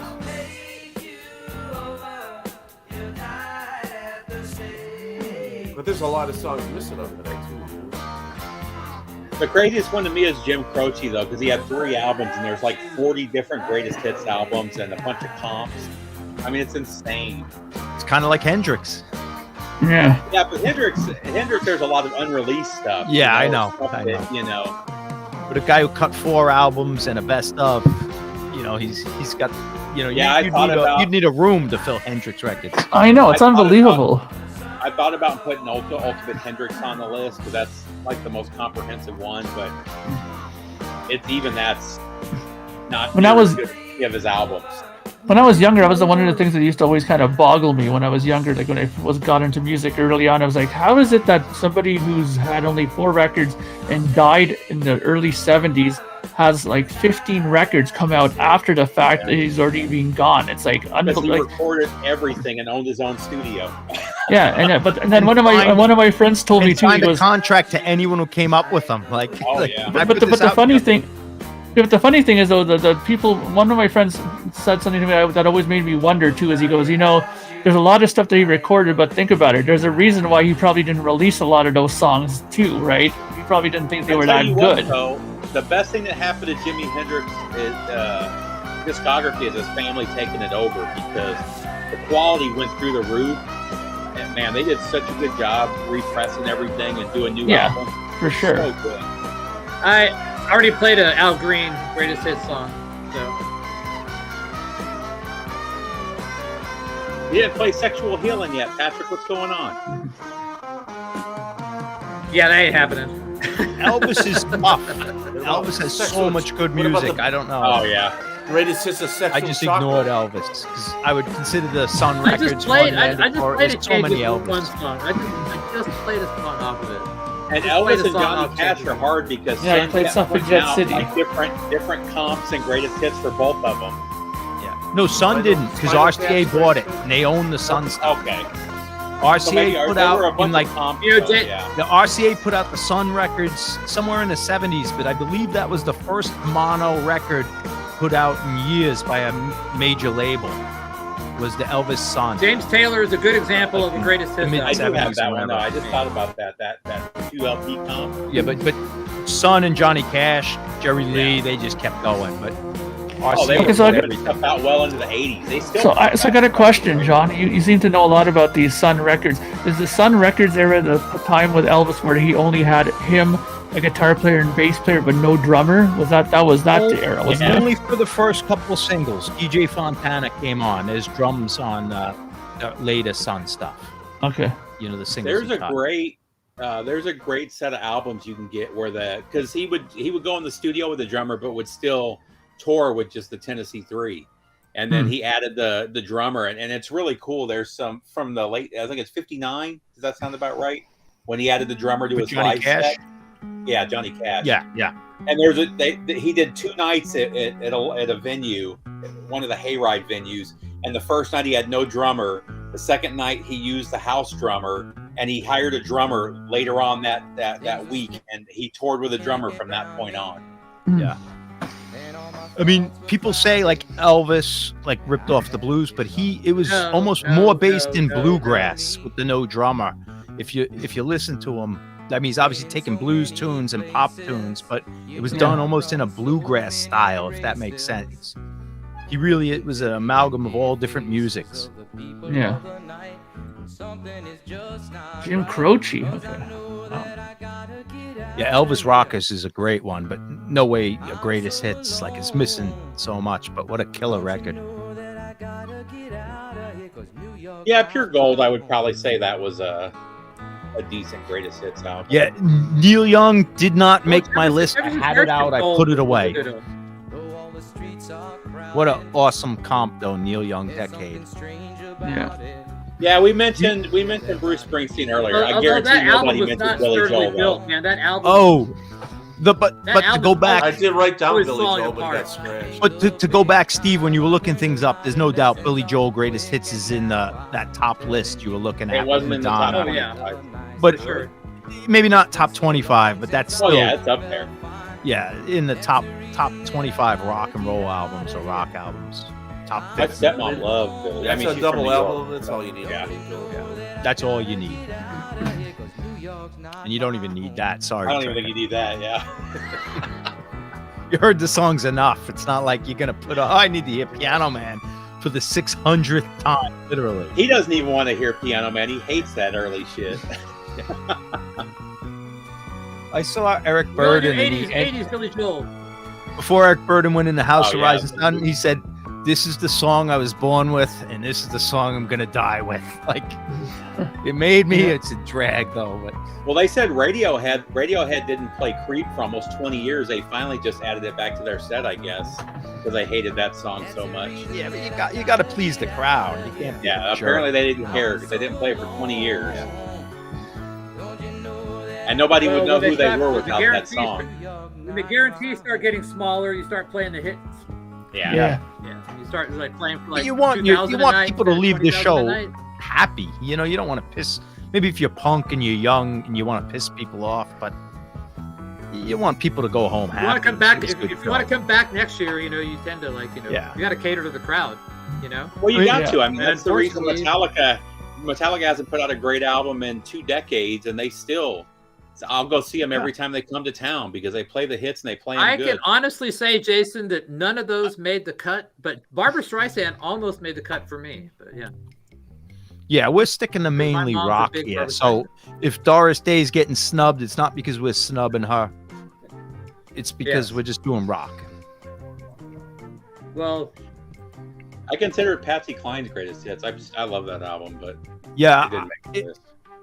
if I we're didn't doing do- the I didn't do whole, anything great. there's no doubt Hank Williams would be up there. Yeah. There'd be some sort of Elvis. I'd have Muddy Waters. There's so many pre-rock and roll people that I would Yeah. have. But Crunch Factory's got to be Fred.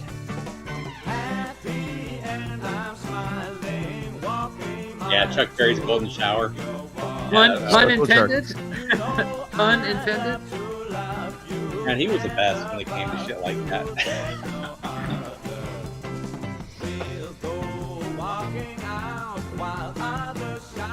All right, everybody ready to go after this song? We're gonna roll. Let me get one more beer. Okay. Yeah, Nick, you're right, man. A lot of those guys that complain about the song that made them famous, they're douchebags.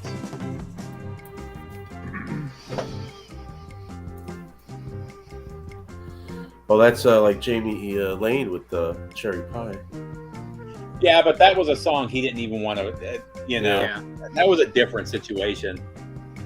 They didn't want that song Yeah, at all. that got They pushed forced on. them to do it. Yeah. They wouldn't have been as big as they were, but they were still already moving in the right direction before that. Yeah. You know.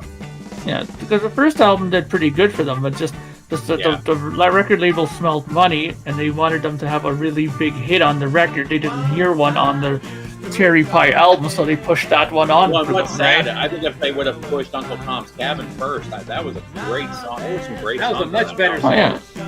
yeah, yeah. Of course, it was a better song, but it wasn't a better song for video, and it wasn't better like in their eyes. You know what I mean? They needed that song that where they could bring out, you know, it was like Bobby Brown, that girl out there, and Yeah, you he know, married her, so it wasn't yeah. all that bad. yeah, exactly. Okay. She got around. So, yeah.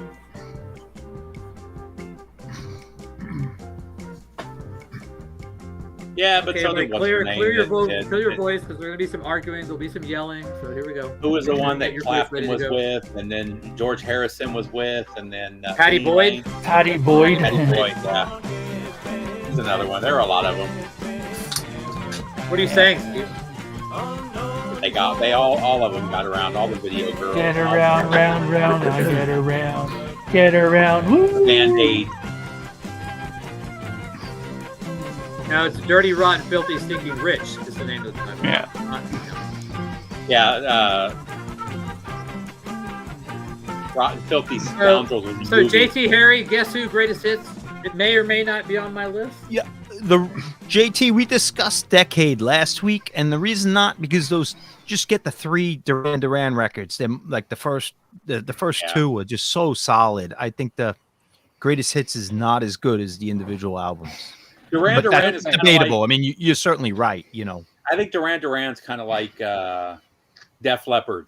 There's too much of the crappy stuff from later in the career in there.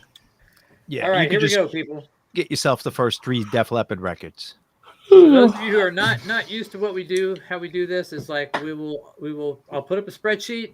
We will list our albums one at a time, 10 through 1. After we do that, we will pick out the ones we want to make for the final list, and we'll argue about that. We'll come up with our top 5. And then after that, we'll put up a poll. where you can either agree with our top 3, or you may choose to say that we did not do such a great job. You may be worded a certain way, but the bottom line is you get to voice your displeasure one way or another. So we know you people love to do that. So, but anyway, or you can say that we did a great job. So I don't know how this is going to go, but it's going to be interesting. And let me see if I can share the spreadsheet and not have this screw up like we did last time. So that is the important thing. Share screen.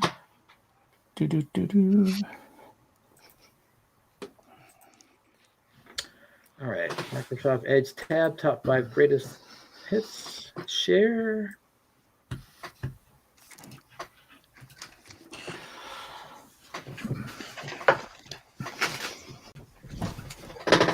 People see that? Are we on the sides? Everything good? Yep. And like we said, like you're going to be sore at us for leaving things out, but it is hard to do 50, 60 years of rock and roll and not so massive things out. It was overwhelming. You could. So I am going to. I'm going to hide the chat and everything, and hide this window, because what happens is sometimes I have another window over here that I'm editing the spreadsheet in, and sometimes I click in this window in front of me, and that's what causes all that shit to happen. So I can't see the chat. Not ignoring you. I just don't want what happened last week to happen. So I'm going to make sure I don't touch this one on the screen. Okay. So yeah. just doing it for precautionary measures. All right. Okay. So let me get my list up here so I know what I'm doing. So I hardly ever kick things off. So I'm going to kick things off, and that way I'm not last or in the middle of the last, and then we'll go from there. So I'm going to go first. So number 10, and this is all going to be hard for me because I struggled up until literally like 10 minutes ago. What was I going to put? So, because I have so many ideas and thoughts about these records. The first one is the best of the Guess Who. The Guess Who. I don't know what the full name of it is. I'm going to just say it's the green one, the one we all know. This is an album that I still pull to this very day. And it's an album that, if you're just a cursory fan of the Guess Who, is all you'll ever need. It sounds great. It's recorded well. It's mastered well. The record sounds fine. You can get it super cheap. The original copy sounds phenomenal. You can probably get it for $2 at a record store. And it's just a great, great sounding best of, and has all the songs are awesome on that record. Coincidentally, and this is not anything slight. Here's another Canadian band, Bachman Turner Overdrive, the best of so far. Again, another record that sounds great, has all the hits, all the stuff you heard on the radio. At least I heard on the radio when I was younger. Just a great sounding compilation that you can play start to finish while you're driving and have a great time. Number 8 is the Hollies' greatest hits. I'm going to choose the Parlophone UK mono version. This sounds amazing. Every song on there is to me almost like a 10-star song. It sounds phenomenal. Don't get the US version because it sounds like shit. Get the UK mono if you can. But great record. And that's really, to me, all you need of the Hollies is that. Next up, and I could have used either one of these. I'll just wrap them up into 2. Linda Ronstadt's Greatest Hits, Volume 1 and Volume 2. Again, you can get the originals of these super cheap. They sound amazing. The recordings are amazing. The songs are amazing. Like I said, you get those 2 greatest hits, and you're pretty much done with Linda Ronstadt as far as I'm concerned. You can listen to those for the rest of your life and be happy. Next up, I think this is the greatest selling album of all time. Eagles, their greatest hits, 1971 to 1975. I could not leave it off. It's an album that I listened to quite a lot because I didn't have all of their early albums when I was growing up. And this was the one that I would listen to. And it kept me kind of engaged with the Eagles until I could get all their albums on singularly. Next up, we have Chicago 9, greatest hits. Every song on this record is great. Because I could afford that one record instead of having to buy 7 records that came before it and wonder if they were good or not. Double like records. Because like we discussed earlier, when you were a kid, you didn't have that much money. You go to the record store, you can maybe buy 1-2 records, so I would take a chance on greatest hits just to see if I would like the record. Next up, here's an album. All You Need Is This to me, and you're done with America History Greatest Hits. Again, one album sounds great. You can get it for $1, $2 at the record store, and listen to it start to finish and have a good time. And it's all you need for me. You America fans, I mean, I know they have lots of albums. People love them, but for me, that's all I need. It's got it all for me. Next up is the Beatles, 1962 to 1966. I could not leave this off. I mean, I have many, many more Beatles albums that sound better, are better, but this was a gateway for me to the early Beatles. I can't tell you how many times I listened to this record and how many times people that I know listen to this record. And this was our Beatles until, you know, I branched out many, many, many years later. This was my Beatles, was 62 to 66, and to a lesser extent, 67 to 70, but I tended to gravitate to 62 to 66. Number 2 is Hot Rocks. I really couldn't have a list like this without having Hot Rocks. Again, there are other versions of these songs that sound better, but when I was, you know, in my youth, this was what I would listen to because I could get a lot of really great Stones songs on a double album for really cheap. And everyone had this record. Everybody knew what it sounded like. This was in pretty much everybody's collection, just like the Beatles 62 to 66 was. Both those records were in everybody's collection that I knew. And last but not least, and there's a reason for this. Please don't hate me, John. Steely Dan Greatest Hits.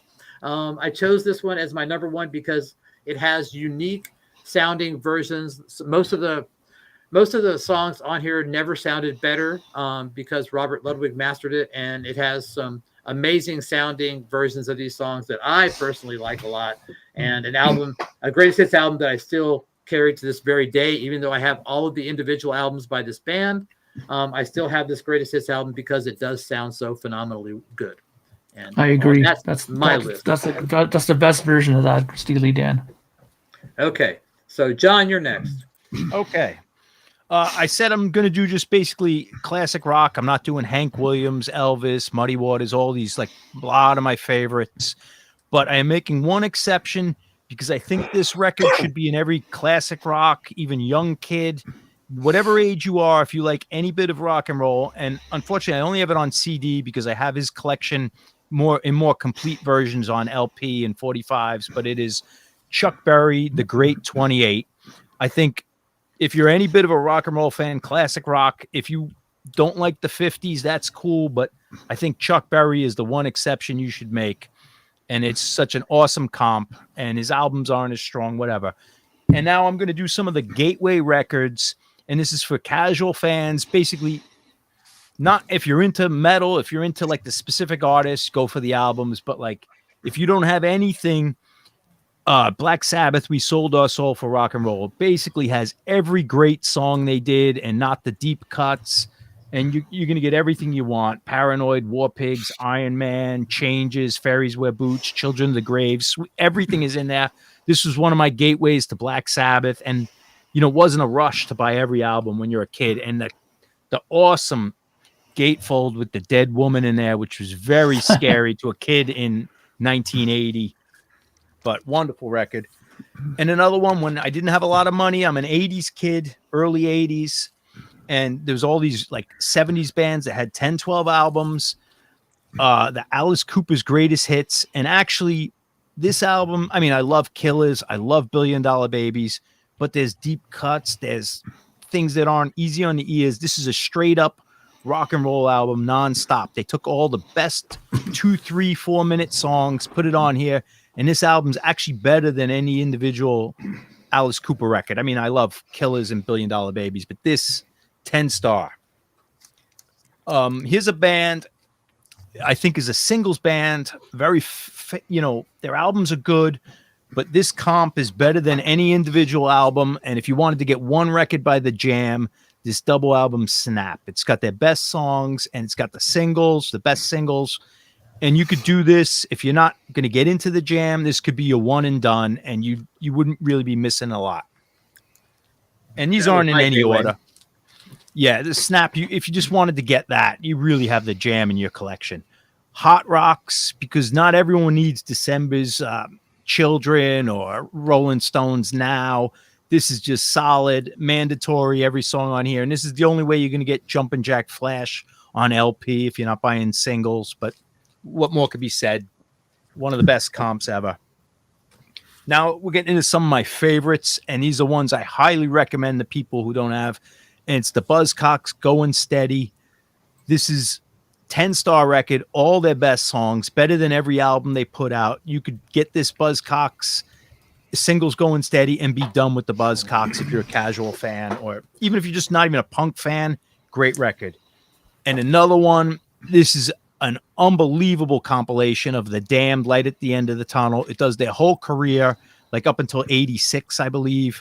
And it goes through not in chronological order. They put it in great order, and it's got like the family tree. This is such a good comp. If you're not into The Damned, they do the family tree with all the bands and how it ties in. But on the back, it has every member that was in the band, including, I think, Lemmy's in there, Algie Ward. But it's a wonderful, it's got the line, like in-depth liner notes, but one and done for The Damned. And this album is every track is fantastic. And another one, and I'm not putting this ahead of The Damned, they're not in quite order, but Creedence Clearwater Revival. Everyone, if you're not going deep and buying every album by them, pretty much any rock and roll fan should have Creedence Clearwater Chronicle. Every track on here you're going to know. It's pretty much all their best stuff. You may be missing 2 or 3 tracks that you might want to hear, but everything is mandatory. And that's their second greatest hits album. They had one before that. They had a CCR. Okay, did they? But this one has everything. Yeah. Well, they had Chronicle 1 and 2. Yeah, that's 1 and 2. That's the double. So I think they had a greatest hits that came out in quad that sounds phenomenal in quad. Okay. Like a 10-minute version of. I mean, I have a couple of CCR albums, but that's the one. If I want to listen to CCR, just to stop, it's like Susie Q, Put a Spell on You, Proud Mary, Bad Moon Rising, Lodi, Green River, Down on the Corner, Fortunate Son, Traveling Band, Who Stopped the Rain, Up Around the Bend, Run Through the Jungle, Looking Out Your Back. It's just insane, the amount of hits. I mean, when you read those off like that, it's really kind of staggering. And I'm just skipping, heard it through the grapevine. Have you ever seen The Rain, Hate Night? And their whole career was 3 years long. I know. And this is probably one of the greatest hits. This is actually better than any individual Motorhead record for like the classic years. If you want to get No Remorse, this is the leather cover, but you could get it on CD or you could get it in the regular cover.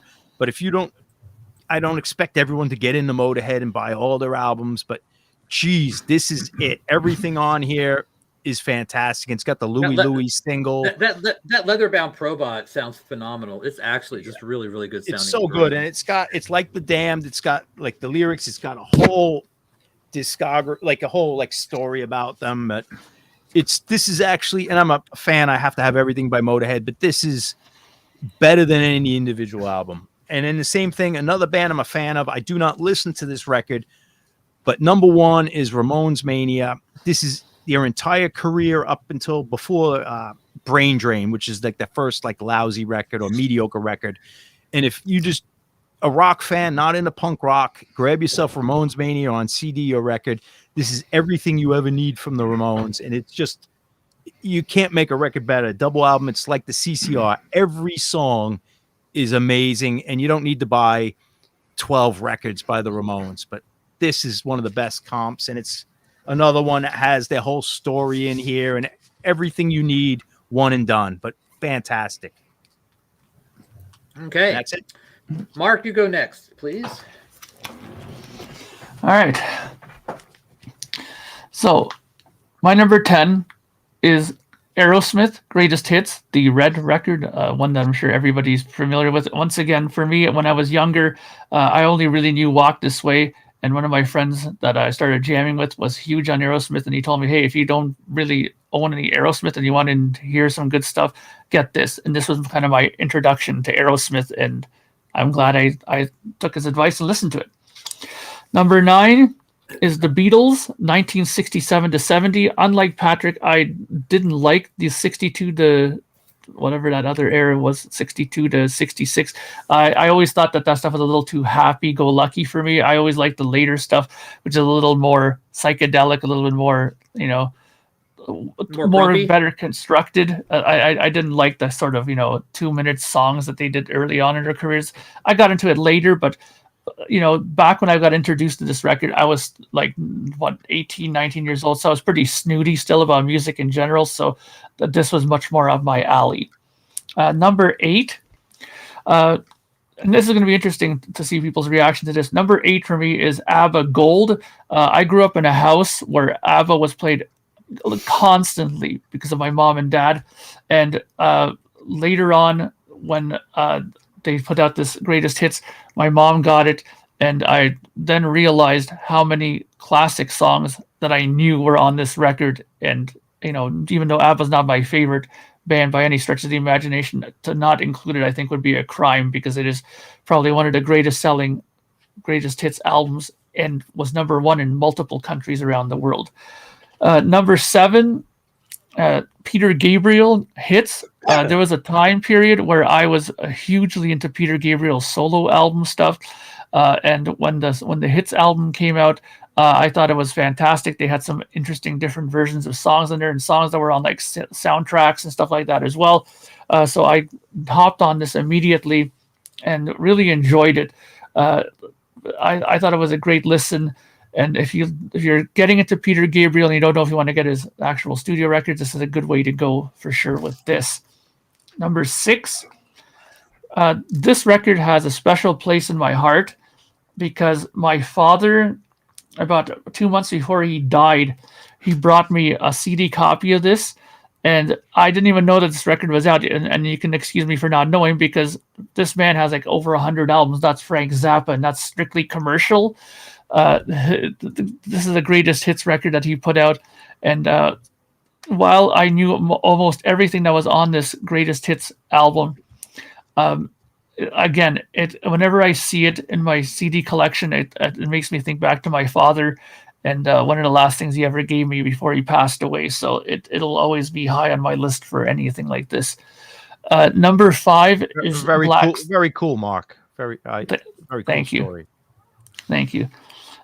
Number 5 is Black Sabbath. We sold our soul for rock and roll as well. I was happy to see John bring that up as well, because again, I was not too into Sabbath. I got into Ozzy first, believe it or not. And one of my friends said, hey, if you like that Iron Man song, because I was listening to Speak of the Devil a lot when I was younger, that live album, he said, if you like those songs, you might want to listen to this album. And if you like this, you'll probably like the Sabbath albums. So I went out and grabbed this, and I remember listening to it on cassette constantly for like 2 summers in a row. It was in my cassette player for a long time. I really love this album. Number 4 is Pink Floyd Echoes, the best of Pink Floyd. When this album came out, I had just gotten heavily into Pink Floyd. I mean, I was always into Dark Side of the Moon and stuff like that, but this really got me into their later catalog as well. And I really loved the way they track listed this album. A lot of the stuff fades into one another, and it's a really fantastic listen on CD, especially because it goes in one consistent flow from song to song to song. It's really great to listen to it, and there's some really nice remixes of it, of some of the older stuff. So it's another one of these records where if you're not sure if you want to get into Floyd heavily, listen to this first. If you like it, then you'll probably want to get into it. Number 3, one of my favorite artists, everybody knows here who watches this channel knows that I'm a big David Bowie guy. And one of the first vinyls that I got when I started collecting David Bowie on vinyl was Changes One. And I always thought that this was a really great selection of songs. As I mentioned on the stream earlier, there's a couple of single versions of songs that are on here that are not on the albums. And there's also a great version of John, I'm Only Dancing with the saxophone that David Bowie played that's not on some of the single versions as well. That's a mandatory record. Like, even if you like a lot of these bands, like we're saying, you need the greatest hits. That's the only one you need. But like, even if you collect every Bowie record, you still need that Changes record. Yeah. Whereas I agree. if you buy all the Motorhead records, you don't need No Remorse, but you need that Changes Bowie no matter what. Yes, I agree. Now, these last 2 are pretty important to me as a music person, as a guitar player, and as a record collector as well.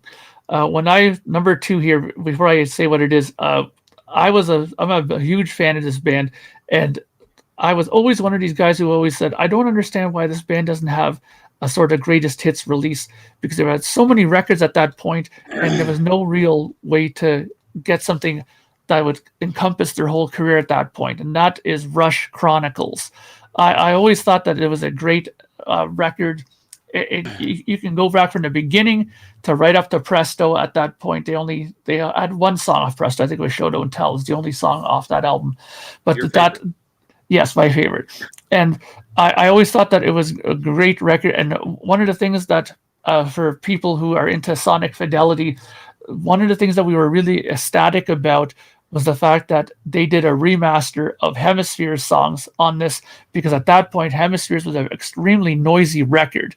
If you listen to it on CD and even on vinyl, it's not the quietest record that you'll ever hear, but the remaster that came out on this, the version of that was much better. That's the quietest version of the Trees you'll hear up at that point. So we were very happy as Rush fans to have these better versions of songs to listen to. And number one is a record that I have about 7 different variations of this record.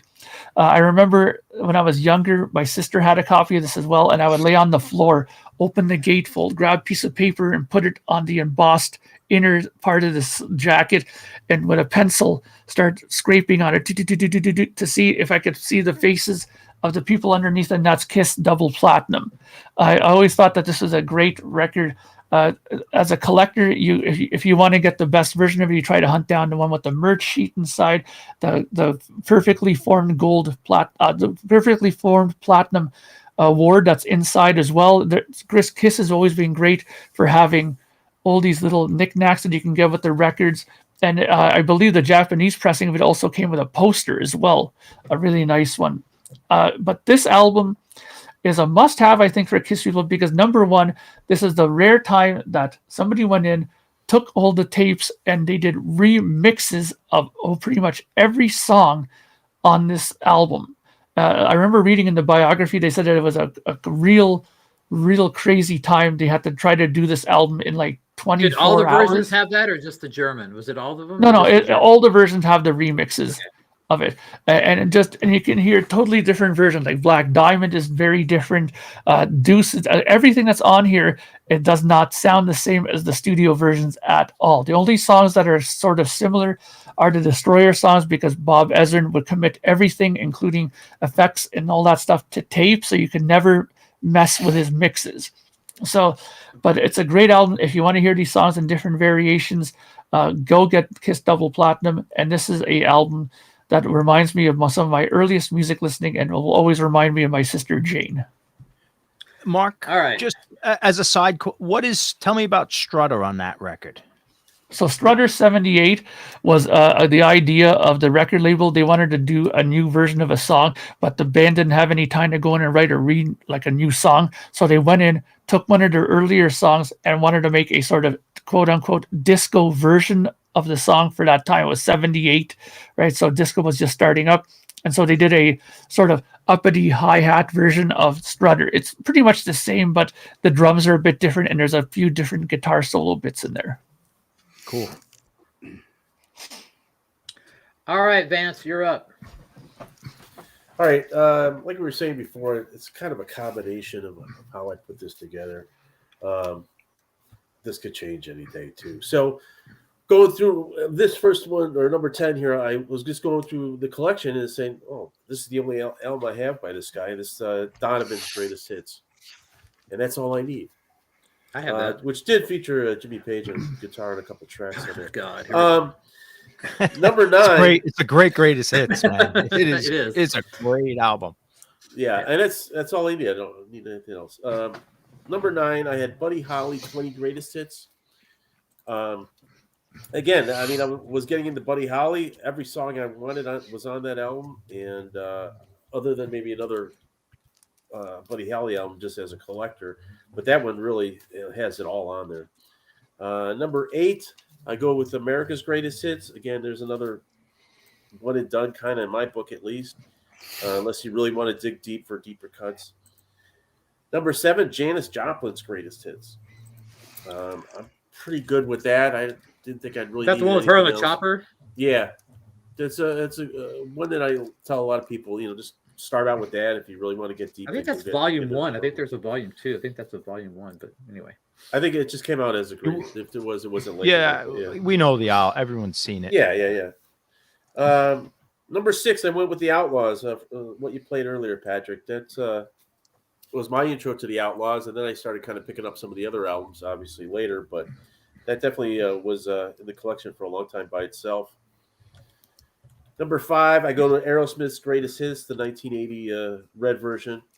My intro to the band, I picked that up, and I was like, I love every song, so now I got to go, dig deep. It got Toys in the Attic and stuff like that. 4, I'm going with Ramones Mania. My intro to the Ramones, like John said, I mean, every song you want is really on there. I didn't know much about the later period after that John brought up, but definitely that was a strong one.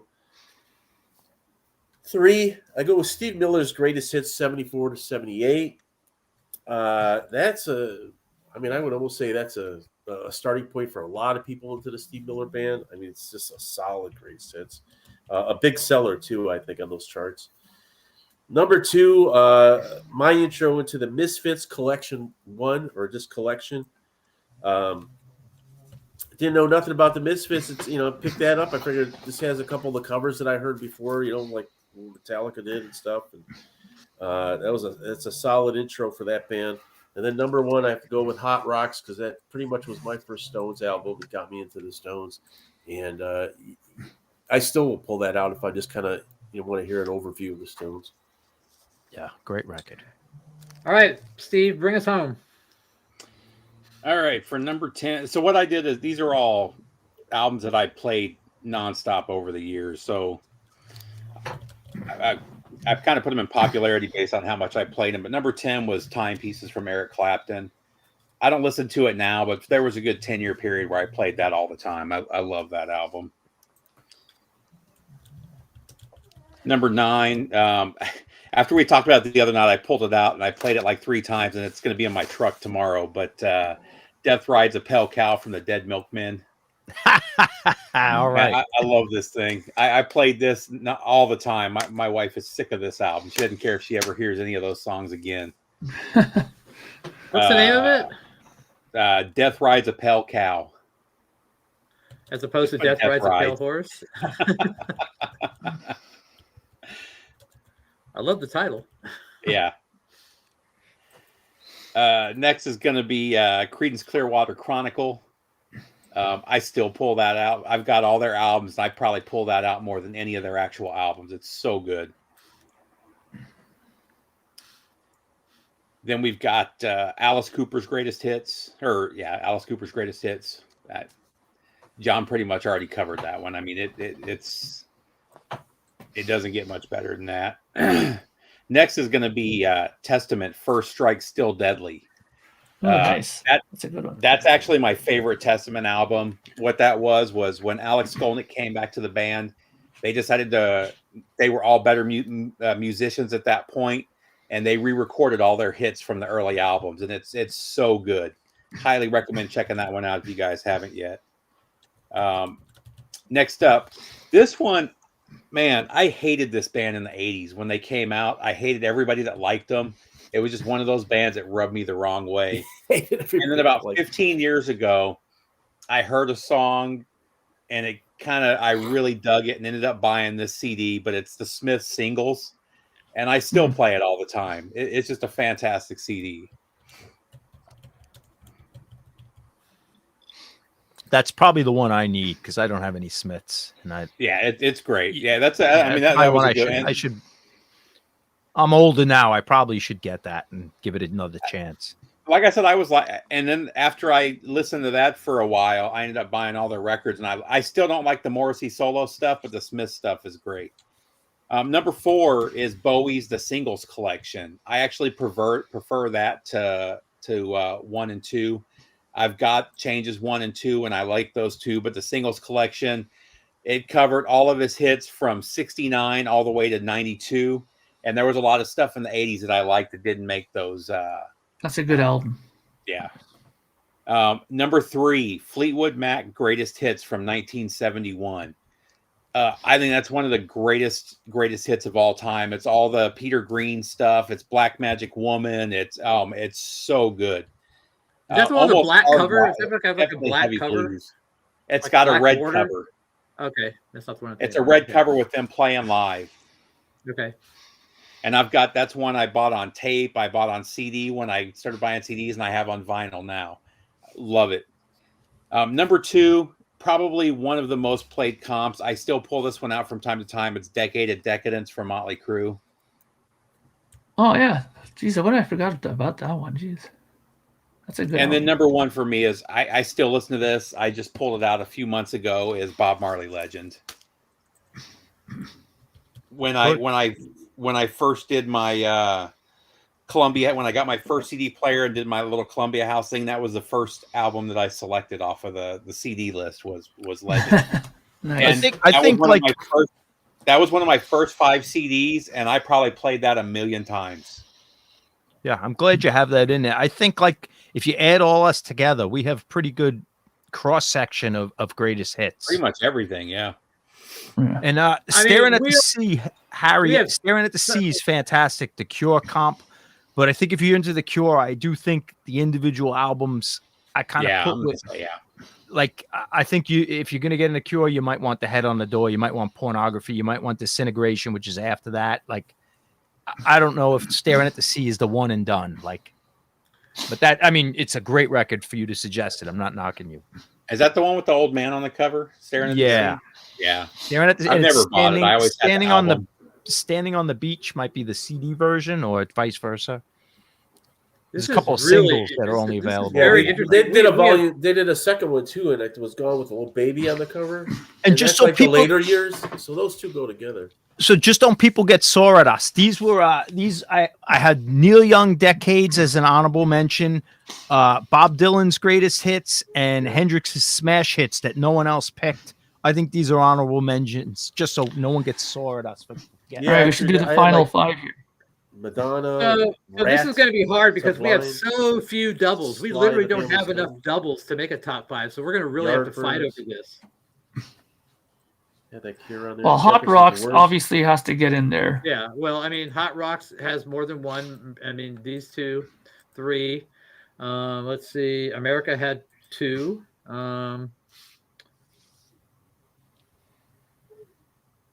I like that America's Soldier Greatest Soul Hits, had but more I would than one. put every other thing on that list in there before America's Greatest Hits. I'm just going by the criteria that we normally go by. So hang on. Did 2 people do America? I thought it was just Vance. Who else did it? I did America. I did too. Okay. Don't be dissing my fucking America, dude. Come on. No, I got the album. That's the only album of theirs that I would ever own.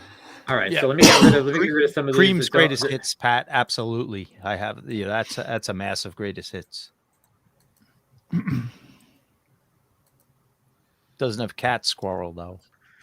So I think these are the only doubles. Kiss Double Platinum wasn't even. These weren't even doubles. These weren't even doubles. So yeah. So I believe that we only had 5. Did Ramones Mania have more than one? Let me see. Yeah, Vance and John. Okay. I thought you were going to mention this one, John. What is it? I can't see it. I don't have that. That's the Yardbirds. Shades of the Yardbirds. Oh, okay. Yeah, I don't have that one. So those are the only 5 that we had. The Yardbirds are another messy Greatest Hits band. Well, hold on a second. We can. Yeah, there's a lot. We have the ability to say, hey, we want to open this up and maybe include something else other than that, because I'm not okay with only these 5 being considered, honestly. For me personally, just because they matched, there's so many available. This is kind of a unique situation. Did the Aerosmith Greatest Hits come up a couple times? Yeah, that's right. You're right. I would put No Remorse in there. I just forgot about it. Otherwise, that would have made my list too. Yeah, he's right though. The Aerosmith one was a couple times. Yeah.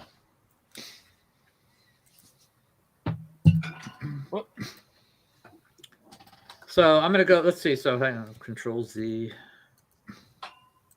We talked about that, Bobby. I thought about Patsy Cline, but I decided not to put any country on there because I love that Patsy Cline Greatest Hits. this is the one list where I'm not going to have any argument about anything. I'm just going to simply be quiet and just watch. Yep, Bobby. If we put Patsy Cline, and we would have had to put Hank Williams, because that is the best of the greatest hits. I mean, that 40. I had to put the Buddy Holly in there, but I'm glad you put Buddy Holly in there, because I didn't. I would put Buddy Holly if I'm going. We're geared more to classic rock stuff, but my favorite's going to be 20 greatest hits. Though is almost the Buddy Holly discography. Yeah, pretty much. Yeah, like, I couldn't live my life without the best of Muddy Waters. He's one of my favorites. But this is what Bomber, we're doing. I thought we're about doing a Joy rock Division show. Substance. I even showed it on Friday night because I happened to just be listening to it. The thing about Joy Division, though, you really had 2 records and Substance.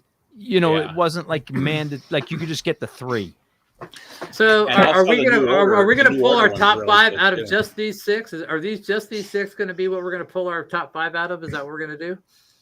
I don't know. You guys could, if you guys want to argue out Aerosmith and Black Sabbath, I'm cool with that. I wouldn't argue out anything. So I'm saying that there's others. I like America, but that's the only one I don't think fits. I'm pretty sure Hot Rocks is going to be number 1. I mean, that was on 3 people's list. So yeah, it's pretty solid. If somebody's like, well, what record should I get if I'm going into the Stones? Here, start with this. You like this? You can dig deep. Personally find it hard to believe that one of those Beatles comps is not going to make it, because that was in everybody's collection that I knew of. But that's okay. I mean, I'm okay with that. But I mean, I would put that over Ramones Mania any day of the week and twice on Sunday. See, I think Ramones Mania, I think everyone should own that, even if you don't like punk rock or what. It's just such a great compilation of that. I think that's almost a mandatory record, like Chuck Berry. I'm not going to argue for it being Alice in the top Cooper 5. Is on there twice. Alice Cooper's on there twice. Oh yeah, that one should be in the top 5 for sure. But hold on. But that's the thing, though, is like, if you look at if you look at this, I'm just looking at time out. We're not listing the most important bands, or else Beatles are number 1. We're trying to list the best or favorite, like greatest hits. Like obviously, Legend should be number 1. I mean, Alice Cooper Greatest Hits got 7 points. All right, Ramones Mania, all these have more points because of where they're weighted. Okay, because of where they're weighted. So this is just a guideline. I'm just saying it's a guideline. If Alice Cooper doesn't make it, that's fine. I don't know. These are all 10-star records. I don't know how that's so low though, because that was in the middle of mine and John's lists. That's just how the calculations work. But, I couldn't live life without Howlin' Wolf, Bobby.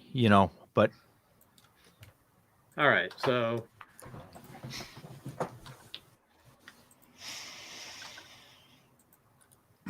But like, if there was a 20-year-old kid into rock, and just liked rock and roll, man, you'd have to own these top 4 so far, really, without diving into their catalog. I've never owned a couple of those. We Sold Our Soul. Yeah, I've always because you have the music. You know what I mean? But like, every kid should have Ramones. And every kid should have Iron Man. I've always had the red and blue Beatles. The blue is my favorite, but same here. I never listened to them because I have the albums. Yeah. So that's what I call the greatest hits first. So are y'all okay with these 5 being in the list? So those 5. Yeah, I mean, whatever we do, we're gonna lose. I'm cool with those. I totally agree with those 5. I'm fine. So we're gonna leave things out. Is the order fine, or do you want to change the order? So what's the order? I would maybe bump CCR over Aerosmith. Okay. Yeah. Maybe Aerosmith at the bottom. I would put Aerosmith 5 and move the other 2 up. Yeah, at least Alice Cooper, it's his best songs. Like, there's some good album gems that aren't on there, but the Aerosmith is the pop songs. It's not necessarily the best songs by a long shot. All right, so that I'm cool with that. Yeah, that's fine. Okay, hold your tongue and forever hold your peace. That's it. But I think the important thing was our top 50, what we all came with. If you look at that. Yeah, I mean that was really hard. I mean that was something. I mean that was one that. Yeah, I'm glad you had your list, Patrick. Because that was what I was lacking in my list, and Steve had other things that I was lacking, and Mark has a completely different thing, and so I feel like everything was pretty much represented. I mean, we all came from a different perspective, which was made it very interesting, you know. So I mean, everybody had their own criteria and their own perspective for what they wanted, you know, this list to be, so to speak. So it's cool. I mean, that it was cool how everybody's list, you know, played out differently, either emotionally or time wise or anything, you know. I think this because is some of those the least duplicates we've ever had. Oh, for sure, by far. And Palmer, we discussed the Black Flag first 4 years last week, and we're considering that as a compilation of early stuff. It's not the greatest hits, you know. Yeah, it wasn't the greatest hits. That was just a compilation of all the stuff other than the album. I was making a mandatory list compilation. It's a mandatory record for, you know, certain segment of the population. That's my favorite Black Flag album. And I love all the Black Flag stuff. And if you're gonna have 20 American punk rock records, that's easy in the top 20, maybe top 5. Yeah, you mentioned it. That and Damaged. I mean, you could have those two, and that's the best. I would add My War in there because I love that Black Sabbath sound. My War is a great record, but it's not mandatory. You need Damage, and first 4 years, you could call it a day.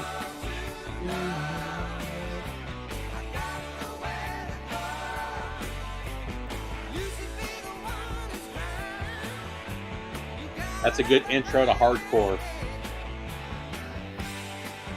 But like if some kid just looked at that list and bought all 50 of those records over like a 2-year period, he'd have a massive collection of awesome music. Yeah, I like Dedication, but it didn't even enter my mind, honestly. Yeah, I think you're better off grabbing 3 Thin Lizzy records, you know. Or live. Or get the live album. But I wouldn't recommend someone buying Bomb or Overkill and Ace of Spades but get No Remorse. I could recommend that to pretty much anyone with an open mind, and that's or Hammersmith. Yeah, that's enough. Yeah. But I do like how they had like Kill by Death's on there and Louie, like, and Please Don't Touch is on there. It's such a good comp.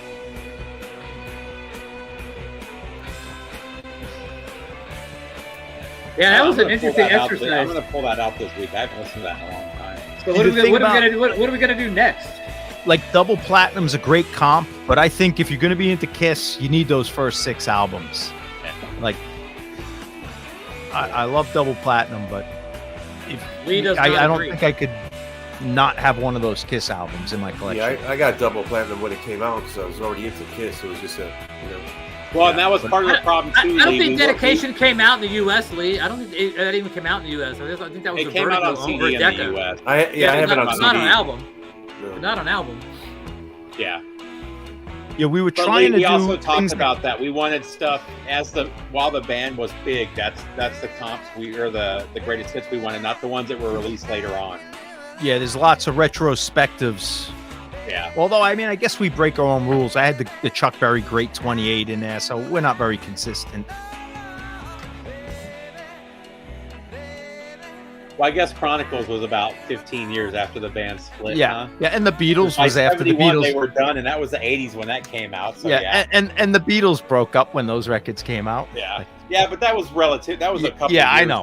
Not like CCR. That was the 80s when those came out. so we're not very consistent. We just have our own the way our minds work.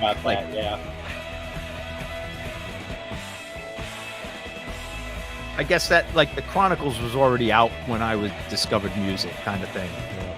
I will say though, Rush, that was originally on my list. It got bumped off. I talked about YouTube best of 80 to 90. Yeah. See, now I think of Rush. B-sides, that 3 CD set is fantastic. It's everything you need from Prince. And then I knocked off Hendrix Ultimate Hendrix just because I haven't. I never listened to Hendrix Greatest Hits album, so I listened to his actual album. See, I think a Rush like The Cure. Like if someone's going to get in the Rush, I say get yourself Moving Pictures, get 2112, Fly By Night. You know, and if someone was getting in The Cure, I'll say go get A Head on the Door, Disintegration, Porn. Like, I wouldn't say go get the greatest hits. But if someone said Black Sabbath, I'd say get Resold Your Soul. Ramones, get Ramones Mania. It's weird, but Kiss, I think someone into Kiss is only that's a black and white band. You're either going to get it all or you're going to get none.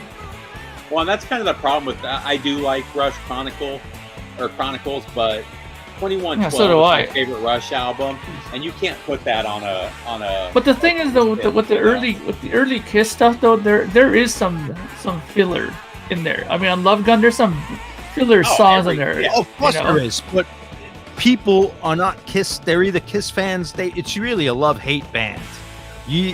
There's very few people who say, "Oh, I only have Love Gun. I like Love Gun and Animalize." You'd be surprised. One thing that the farewell tour has proven to me is that Kiss now have a far more casual fan base than they ever had hardcore. All the hardcore people are down to about 20%. Because if you go and see these concerts now, the diehard people don't represent the majority anymore. Not anymore.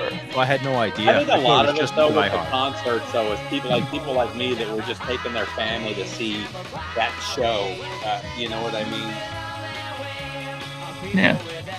That's how I felt last night. I was like, some of the people that were at the show, I was like, man, these seem like hardcore Zeppelin fans to me. So Oh, that's cool. Nice. Little Richard is interesting because he really didn't cut a lot of tunes in the 50s. You could get everything. You're muted, Patrick. We can't hear you. Great. I had some There you great go. clips there. So these were recorded really, really well. These are phenomenal. These are cheap. I've never seen those ever. Yeah, right. Yeah, Nice. these are phenomenal. I mean, I think there's 6 of them on all, and they're like probably $20 a piece. But you were mentioning Little Richard, and I recorded the Phil Spector stuff. And it's excellent. So I need to do the Little Richard and the Larry Williams. I mean, these are really good. Yeah, a lot of Man, those. you have the Speedway? Yeah, did you hear Yeah. that? I like to know how fast that fucker was going down the 35-mile-an-hour street. A lot of those late 70. 60s, Yeah. early 70s comp that were off the master tapes on like the 50s stuff. Yeah, these were like early '80s, before digital at all. I said I've recorded the Spectre stuff, and I have original Ronettes and stuff, and they sound way better. Yeah, they're really, really good. Yeah. Darren, I didn't have a problem with the vinyl at all. I had no problem whatsoever. Once I cleaned it, I had no problem at all. Too bad I didn't know you were going to play the Hollies. I would have loved to hear King Midas. That's one of my favorite tunes. It's not like I can't play both. Yeah, but I love that. The Hollies are great. And that UK version, I mean, like I said, the UK version of that is phenomenal. I think I have the US for it. It's white, right? The Holly Greatest Hits. Is it white? Well, the UK is different. It's Okay. Yeah, it looks. it's got the flip back cover. White. I feel like there's a lot of words on it or something. I can't remember. There is the list of songs, but then there's like, what does it look like? Not an addict or something, I but don't know. I have it. I could just look for it, but I'm not getting it's it. probably right behind. I think I have it too. Maybe I don't. Another one I was thinking was the Everly Brothers. Now, Darren, the original, the single collectibles may be crappy. These are on a box set. They're actually on colored vinyl. They're actually really nice. So I don't think if you're gonna use colored vinyl, you're gonna use shit. At least not back then.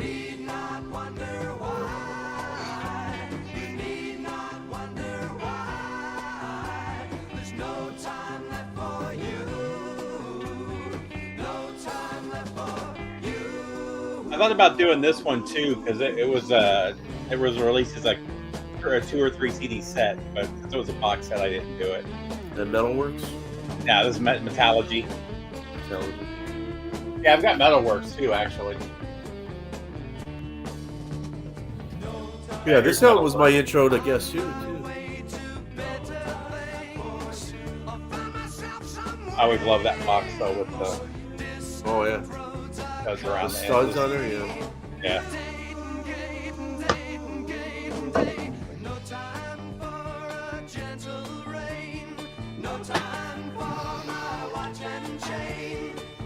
Yeah, if I'm gonna listen to the Guess Who, even though I had their single albums, I pull this out. I mean,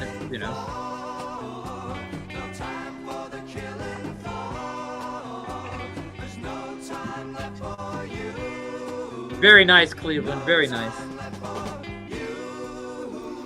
Jefferson Airplane had a really good. Gold. hit. Gold. Yeah. Or the worst. They had the worst of, and then the gold. Yeah. Yeah, the worst of is the one I worst. think. Yeah. What did you show that heavy metal earlier, Steve? Oh, Metallurgy. Oh yeah. So we're talking about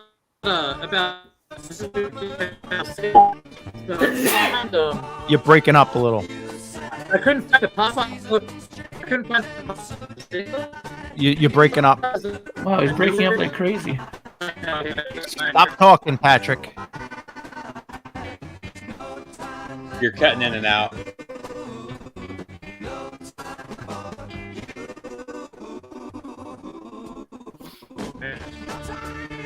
You're breaking up pretty bad. The music is too. You might be coming back now. Yeah, I can hear it. What were you saying about the book? Today. Yeah, you're in. Back? We're back. Yeah. I could hear. I could hear it crackling. I hear because I hear what you guys hear music-wise. So we were talking about that pop-up book, and so that pop-up book is long out of print, but he put this one out. Yeah, Smoking Valves. Yeah. Yeah. So this basically, I think, is that book, but it just includes some reviews of albums. So I think it has the singles all in here. That might be the LPs, right? No, it actually has the singles. Oh, But okay. it's the singles, but he has like album reviews of the bands he did. So What's it say? 100 though? 100? 900. Oh, 900. Okay, so that would be the albums Yeah. and the singles then. Yeah, okay. Yeah. So that's probably Yeah, better so it's than. good. Yeah, mine was the singles, but every single was reviewed. Yeah, these are all reviewed too. It tells you, you Yeah. know, this has a B-side not on the album, and, Yep. and this, that, and the other. So I'm gonna start going through this, and my goal is to get as many of these as possible, and see what it's. Yeah, it's Martin Now it's breaking up Popoff, Cripple Creek.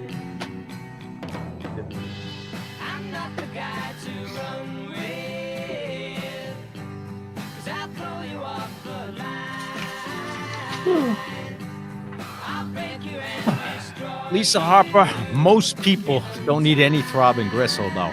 You know that. Yeah, sometimes it does that, David. I'd love to see an AC greatest hits just because there'd be like 600 songs in the 40 minutes that it lasted.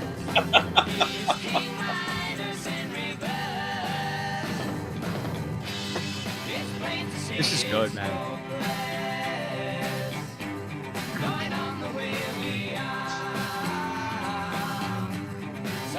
This is like pop side classic.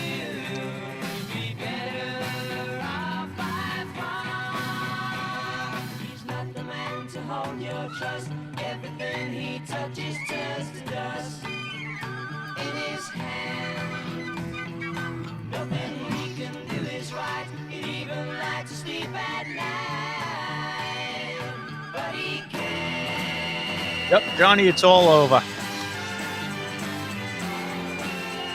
What happened? Oh yeah.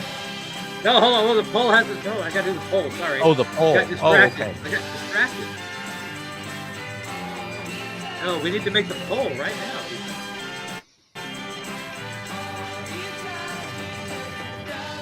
I'll put it to work. One of the questions should be like, you pretty much covered it in your top 50. You know, I feel like the yes or no, like you suck or it was great, is ridiculous. You know everybody's going to choose that. Yeah. They've only choose For some of them, it is not once or twice, ridiculous. though. They don't actually choose it that often.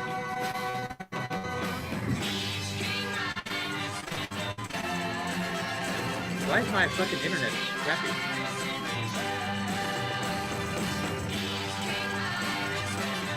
There's no rhyme or reason. Like sometimes mine just disappears too, but it'll be 100% solid and then it goes bad. Right, poll time.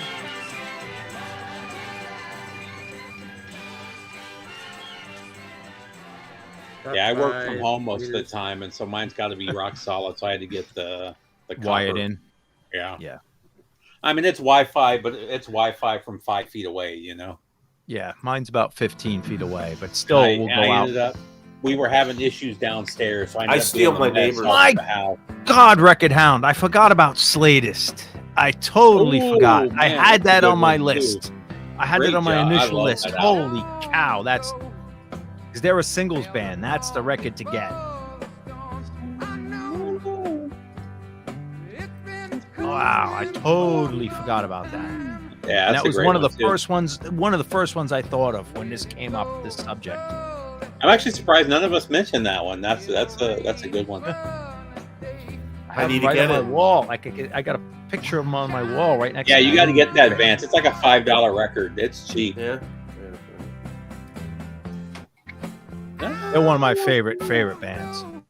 No, I like them. I just never. I have the only thing I have is that when they came out in the '80s. But they're not a band, you only really need, I mean, they're a singles band. If you got the Slatist and like 3 of their albums, you're all All right, set. poll is up and ready to go. You don't even need the 3. But Well, and the funny thing with Slade is they're one that went downhill quick. Those first few albums Yeah. are fantastic, and then they get Yeah. really bad really quick. then they have, I played it the other day, like those where they were unpopular. They put out some kick-ass, like heavy, like Zeppelin, really? I haven't checked 70s them out. rock. If you ever see it, looks like a terrible record. I ignored it for years, but whatever happened to Slade, and they're older, but they're holding pictures on the wall of them younger. Grab that record. It's as good as the Grand Funk like Red album. It's I'll have to just check that out. Yeah. they're trying to be like 1969, 70 again, and all is just straight up heavy rock. It's so I even good. like the Ambrose Slade album from before that. You know, Yeah. from what was that, like 67 or 68? They told me not to do the 9, week I through the think. pooch option, BU meters. I was 69. I was like denied. I'm still kicking myself on that one though, because I saw an original UK pressing like 10 years ago, Are you sure? and I That's didn't the- grab it. And then when I realized what it was, because I didn't know it was Slade, I thought it was a different band. Yeah. And I remember I went back to the antique store where I saw it, and that antique, that little booth had closed down. And Are I've you never sure it wasn't seen a bootleg though? Because that was heavily boot. That's another one of those $1,000 records. Like Oh, it might have been. It might Yeah. have been.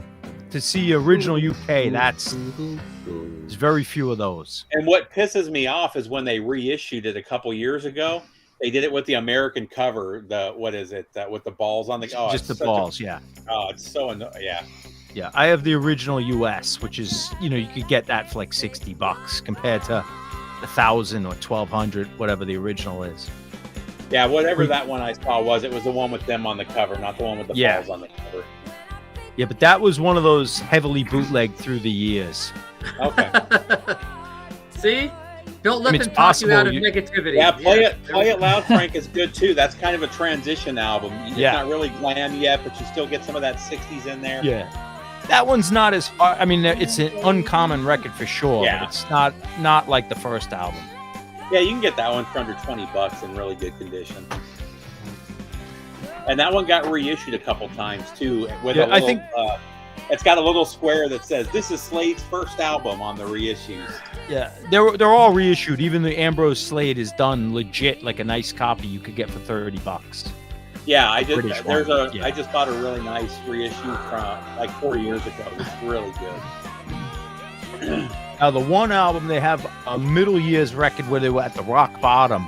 That's the one that hasn't been reissued, and it's like $80 because they just didn't sell any copies, but it's still a good rock and roll record. That's the one I need. And now that I said it, it'll probably go up to $100. But You ruin everything, man.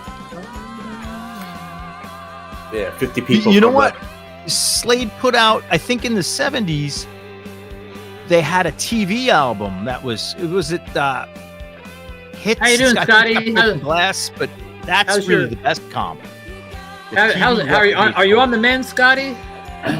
Hopefully you're feeling better. I saw you on screen the other day, so I know you're feeling a little bit better. I hope. Hey, DJ Vinyl Vertigo. Hey, Charles. Oh, there's Charles. Yeah.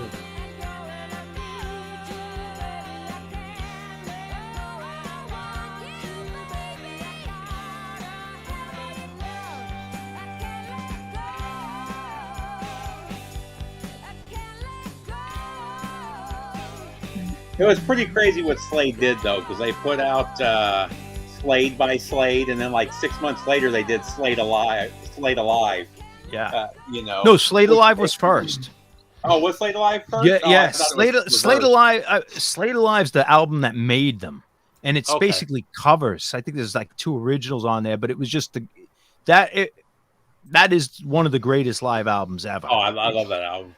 I thought Slade came out. That's where Kiss got the idea for Alive as well. Yeah, but that record came out, and like these guys with like, even for England, they had like weirdo accents, and it was just absolute kick-ass single album.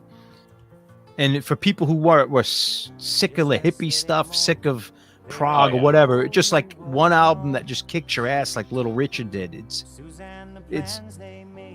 one of the greatest live albums ever. It's so crazy though. They went from Slade to Slade in Flame with that horrible album cover. Yeah, almost looks like Angel. Yeah. Well, that's the 70s glam. It's just ridiculous. Kind of like Elvis did that too. Like these lower class people who didn't know like how to dress like flamboyant, like just throw everything in the kitchen sink in. What's funny is if you go to Graceland and you looked at Elvis's last suit when he was at his fattest, he was still tiny compared to people today. Oh, he wasn't even at his fattest, he wasn't that big. He was probably 20 pounds overweight, And at the end, a lot of his bloating was the pills. It was like a medical bloating. His face looked horrible. Yeah. My favorite top 3 Budgie albums. They're great records, phenomenal records. Bandolier, yes. Bandelier's a great album. Yeah, that was my intro to, other than the Metallica song. That was my first Budgie album with Bandolier. They really have no bad albums. A couple of the early ones like Squawk or what, like they're finding their groove. But even Squawk, I love. Oh, I love Squawk. Yeah, but I'm just saying, like they're all good. What label was that? Were they on MCA, Patrick? Who? Later Budgie? they were. I don't know if the early ones were. What was? Well, the early U.S. albums were on Cap.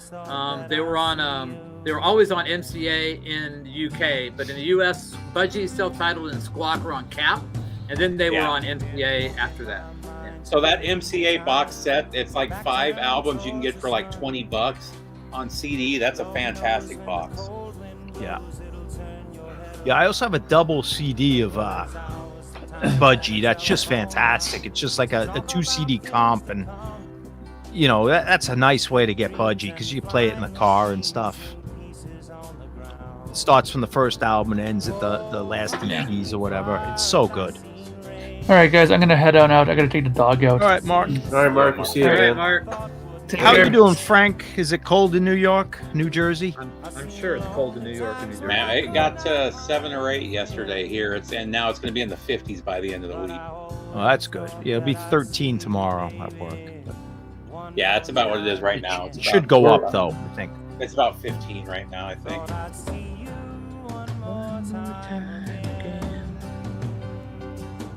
There's just a few things coming my way this time around. I think I hate this guy almost as much as Elton John. Good thing people were talking during the whole song. That's like it was like really good. So he's one of those guys I grew up hearing on the radio, and if it's on the radio, it's just background. I don't even notice it, I feel the same way about Joni Mitchell, though. I know everybody loves Joni Mitchell. I've always found her boring. Joni? They did stuff together, though, didn't they, Joni and James? Oh, yeah. They were all kind of incestuous. You play something off of Alice Cooper's greatest hits, maybe? I don't have the greatest hits, so that's just well, like I don't have just play like Under My Wheels, or I've been trying to have all the songs. I've been trying not to do that. I've been trying to do everything that I've been playing has been off greatest hits, but I'm off script. Okay. I'm playing Budgie, so it's like I'm like going fuck it. I'm running out of songs, and John's getting upset. So no, I'm not upset. I'm just teasing. I know. No. I know, so am I. That's but I'm like going. I don't have, like I said, I don't have We Sold Our Soul. I have it, but I don't have it recorded because I have all the other albums. It's like one of those things. I don't need to hear those Sabbath songs. I know every one of them inside out. But Alice Cooper always kicks ass. Teenage Lament. So many good ones. Yeah, so many good ones. There's a few albums with Hawkwind you could start with. No, I 100% believe you should get I think the Space Ritual. self-titles. Oh, you think more than I think the self-titles. Yeah, I think. Well, the self-title it doesn't have a lot of the space sounds yet, but I love the first album. But yeah, if you feel like you're gonna delve into Hawkwind and start, with the Bobby's first, gonna yell at us go for our list. But Space Ritual, you could almost be I'm sorry, one and done. not Hawkwind. I was thinking of Warriors on the Edge of the Time. Okay, That's yeah, Warrior on the Edge of I Time. would recommend Sorry. that one over Hawkwind. Yeah. Yeah, that one and Dorami are probably my two favorites. Yeah, I mean, if you got the first 4 and the live album, you could call it a day, unless you really get into it. But I think the live album is them at their height, all the best songs, and the lineup you want. Everyone is in that band. That's part of the I've had so much lineup. trouble finding Space Ritual in good condition, though. Even I bought one that looked dead mint, and it was just so played that the groove. I mean, it sounded horrible. Yeah, no, but it's been reissued multiple times. So you can go on Amazon and probably get it for $30. It's a double album. Yeah, Warriors is great. The first 4 albums are just fantastic. And I think 3 of them are with Lemmy. And everything through Warrior on the Edge of Time, you can get really good reissues of. Yeah, I think Astounding is where you're better off just getting the original press because they're relatively cheap. But Lemmy's gone by that point, but it's still a great album too. Yeah, no, they're great. They're great right up to like the 80s, really. What's crazy is they still put out records like every 8 months. Yeah. But yeah, Space Ritual, you couldn't. That's one, man. That's apex. Wrecker, that's not true, John. There's a lot of bands that John likes that sold more than 20 million albums. Stones are one of my favorite bands. Yeah. My favorite band, period. Elvis. Yeah. Yeah. I just don't like wimps. Trekker.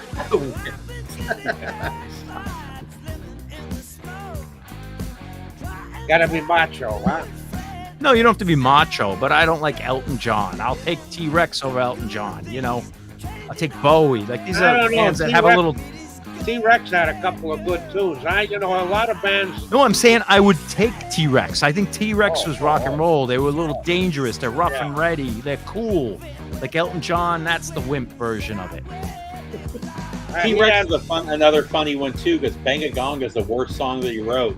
And that's the only song people know. I think Nigel Olsson could beat the crap out of Mark Bolan. Okay, just saying. Not strength. I guess it's coolness factor. I don't know. It's hard to explain. But It depends on how drunk and high Mark was.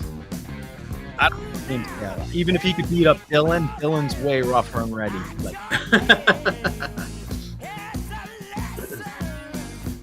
And it has to be T-Rex, not the Tyrannosaurus Rex shit from earlier in the career. Oh, you mean the Flower Power shit? Okay. Yeah. No, Ride the White Swan. Well, Ride a White Swan, that's their one good track. That's a great track from Tyrannosaurus Rex. But yeah, there's a couple songs that I've liked, but man, I bought a couple of those albums and I couldn't stand them. You can get those twofers on Cube, I think it is, in UK Cube. You know, that use the original plates. You know. And so those actually sound good. The music is pretty shitty, but if you want those records in good quality, look for the twofers on the UK Cube, and they have the original, the really expensive plates, and you use those. They sound good if you like that music. Yeah. But you I can think go the grab Kinks those. are like that. Those twofers they did for Kinks sound a lot better than the original pressings did. Yeah, 20th Century Boys, probably their greatest track. JT Harry. Masterpiece. This is the quietest Bobby's ever been on screen, like ever. What are you doing, Bobby? Are you okay? Well, Bobby, I didn't even see that you popped in there. I didn't even notice you were there. I keep waiting for Bobby to start yelling something. It was like that, like an even swap with Mark. Yeah. It was like we needed the Canadian I equilibrium. didn't even notice. Yeah. Yeah, we have to have like at least 20% Canadians on screen at all times. Hey, for the Did you ever Canadians, watch- though, Patrick selected Bachman Turner Overdrive. So. Did you ever watch The Land of the Lost, Steve? Do you remember that show? Or Van? Oh, I watched that religiously. Do you remember when the father left? Yeah. The father left the show. But as soon as the father left, like the uncle came in and they somehow made it like the time vortex. It had the father was going to happen, like to keep the equilibrium of the universe. It was just like this Yeah, because the crazy uncle was, high-tech sci-fi looking stuff for a kid show. Yeah. Well, Yeah, like like Dream other of Jeannie, guys they like did that. it too, didn't they? Didn't they change the guy like right in the middle of the series on I Dream of Yeah, Jeannie? but they had a scientific explanation why no, they that had was- to be changed. Yeah. It was Wasn't bizarre. that Bewitched? No, Bewitched. Yeah, Or, it's yeah, called, he asked for, Bewitched. he, I was he, asked thinking for of- he asked for more money. They switched Dick for Dick. Yeah, Darren became, it was a different Darren. Dick York for Dick Yeah. Sargent, is that what it was, or vice versa? Yeah, Yeah, actually, in their names. yeah. I love Land of the Lost, man. Shaka. A comedian had the big joke about that because it was Slacks. Dick York and Dick Sargent, and then about Sergeant York. So, yeah. I never ever listened to Muscle of Love ever. I'm glad you mentioned this song because I never listen to this album anymore. I've had this sitting Holy back for like 7 years. muscle. And still haven't. It's Great, one of those it's a good albums- record, man. It looks like Yeah, it looks it like a is. pizza box. You're like going, oh, it's got greasy pizza in here. It's Yeah, like, but fuck. that's the And way it was. Michael Jackson, Yeah. I know. But I used to think it was damaged when I had it. I didn't know they were all like that. For the longest time, I thought that somebody. Yeah, Every time I saw it, and then it dawned on me that I always saw that. yeah. It took me years, like from being a kid, to realize. Now you're slow, Bip. You're slow. No, It's like I'm the panties. 15. For a while, I had all the different color, the 3 different color panties. I had to have all, I got none. None of mine came with it. Yeah, I don't have it either. I just sold my panties copy. So, yeah. I sold my panties one for like $100 and something, the pink panties, and then ended up finding another copy a couple months later. Wow. And now they did the reissue for like $40, which is ridiculous. That comes with them. Yeah. Tanks is the last great one, but like you need those 3. But he still had some good tracks afterwards. Yeah, that's like 3 perfect albums. Well, Tanks, there's a couple songs on there that I'm not as big a fan because he was moving directions at that point when that album came out. He was kind of adding more R&B in with the glam. I didn't like it as much. What was on Aerosmith's greatest hits? Remember, Walking in the Sand we should play because of Mary Weiss died. That's Draw the definitely Line, on the though, greatest right? hits. That's on Draw the And then Line, you, though, right? you could get cut No, together if you didn't want to buy the Sergeant. Yeah, maybe it's on Draw the Line. I can't remember what Walking in the Sand's definitely on the greatest hits. It's the last track. I'm thinking of a Forget girl. what album. Actually, like 1962. one cool thing Aerosmith did, they were the first band I remember doing greatest hits live too. They did greatest hits and greatest hits live shortly after that. No, Classics Live. Or that's right, it was classics. Live. But it had like it had Chip Away at the Stone. Yeah. It had some of the obscure songs on there. Well, that was Gems, I thought. Oh, maybe it was Gems. Oh, I forgot about Chip Gems. No, Yeah, it's they Night did the Rest. No, Night the Gems- Rest does remember. No, Gems had the studio version of Chip Away at the Stone. It was the Was it? first time we ever heard it because we knew of it off of the live bootleg, and I feel like it was Classics Live. But Gems had the studio Classics version. Live, yeah.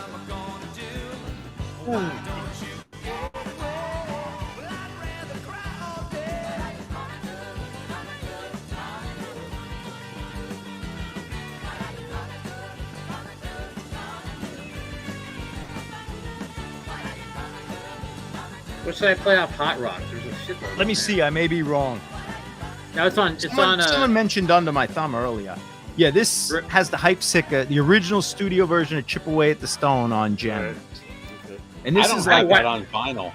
this is a great like Yeah, Deep I've got Cuts, the Rats I've in got the the box Cellar. set, and that's in the box set. But yeah, Licking a Promise, Mama Kin, No Surprise, Round and Round, Lord of the Thighs, Jailbait.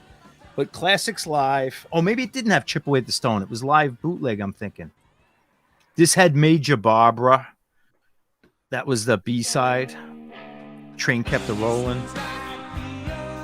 I think Train Kept a Rolling was originally a B-side to that was on an album later. Yeah, this is kind of like a greatest hits, this one. What is this? Number 2. Yeah, they did two Back of in the them. saddle, Yeah, walk they this did One it. with a way, blue moving out. cover and one with a red cover. Yeah, there's the blue. I didn't do the live. Okay. I didn't get those live classics. They're good. Yeah. Was that when Joe Perry had left the band when they did? Is Joe Perry on those? Yeah. I feel like these came when he came. These came out after Done with Mirrors. Okay. I think this is 86, Are they on Geffen? 86 and 87. Yeah. Okay. They're on Oh Columbia. yeah, that's way later. Oh. Yeah. I didn't realize they were that late. So that's Columbia. Yeah, so reissuing. this is like a year before Permanent Vacation, then, yeah. or right around. It might have been right around. Yeah, I think Permanent Yeah, was it's sad that like none of the 87. band likes Done with Mirrors because I thought that was a fantastic album. Yeah, Lisa, I got a nice double CD of Billy Childish that has like the milkshakes. It goes through his whole career up until like 88 or whatever, 89. That's a killer comp. But Billy Childish, forget about it. That's a rabbit hole.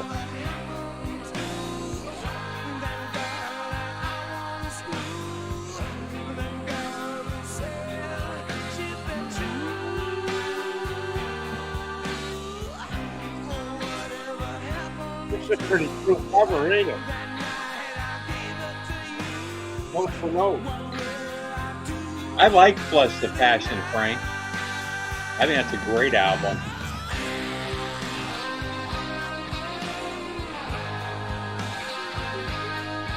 The only Alice Kevin. Cooper album through that one that I didn't like was it Dada? The one that,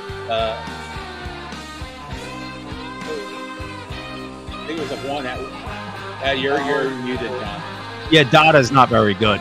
Yeah, that's one of the only Alice Coopers that I just don't like the whole album. I did like Flush the Passion. I love Flush the Fat. Yeah. Sleeper album. That is so good. I remember I only bought that because it was like $4 when I ran across it, and I was blown away how much I liked it. But that's one of the 3 albums that he doesn't remember making. He was so wasted.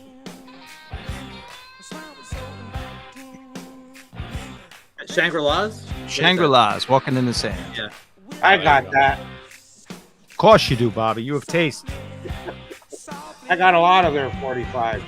Yeah, I only have a couple. Wasn't that the album, the Shangri-La's, that Billy Joel said he was first recorded on? Yeah, he was on Leader of the Pack, and I said I never heard that, but it's completely true. He was a kid. Yeah.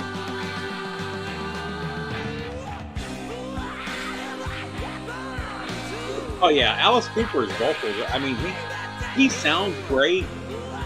It's just a lot. Even into the 80s and 90s, the heavy metal albums that people really love from him. I don't think any of those are good albums. They just all have really good hit songs on them. You know, that album with "Treat My Frankenstein" is not a great album. That song is fantastic. Same thing with what was his other big hit in the 90s? Poison. Oh yeah, Poison. I like that song. I think the album sucks. You know, I think Patrick played it last week, and it's actually a good I song, did. but the production was terrible. But like on paper, it's a pretty good song. Yeah. It was also the timing, what was out. It wasn't hip at the time, you know. It was a resurgence for him, though. That's for sure. Well, Yeah, yeah, he got a music video out of that and Feed My Frankenstein. There were a couple of them that were really big hits. Like Constrictor. I had the Constrictor shirt with the hand. I thought that was one of the coolest albums, and the whole look and everything. The whole album it's only a couple of good songs on that album, though. This is great. They're really one of the greatest bands of Shangri-La's. Yeah. I seen them lip sync. I think it was 62. They're down at the.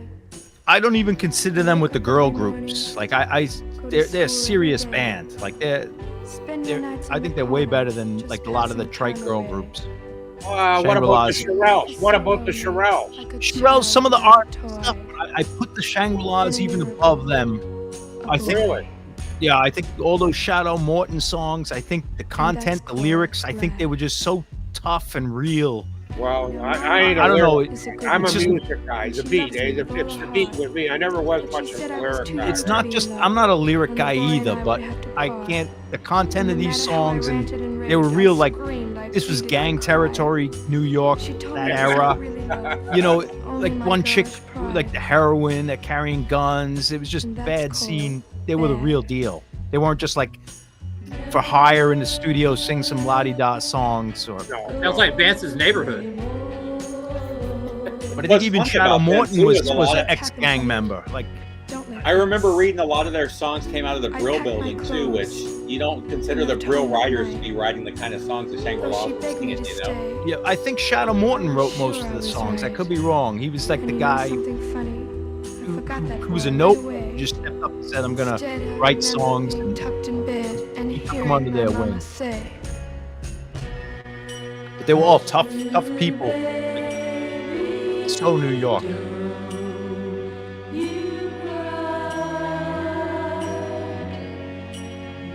I got a lot of Redbird 45s actually. But you even feel the fact as it's like a empty song, but if you listen to it, it's like the first time that came out liking the bad boy and like with his jeans and dirty fingernails and like it wasn't a simple love song.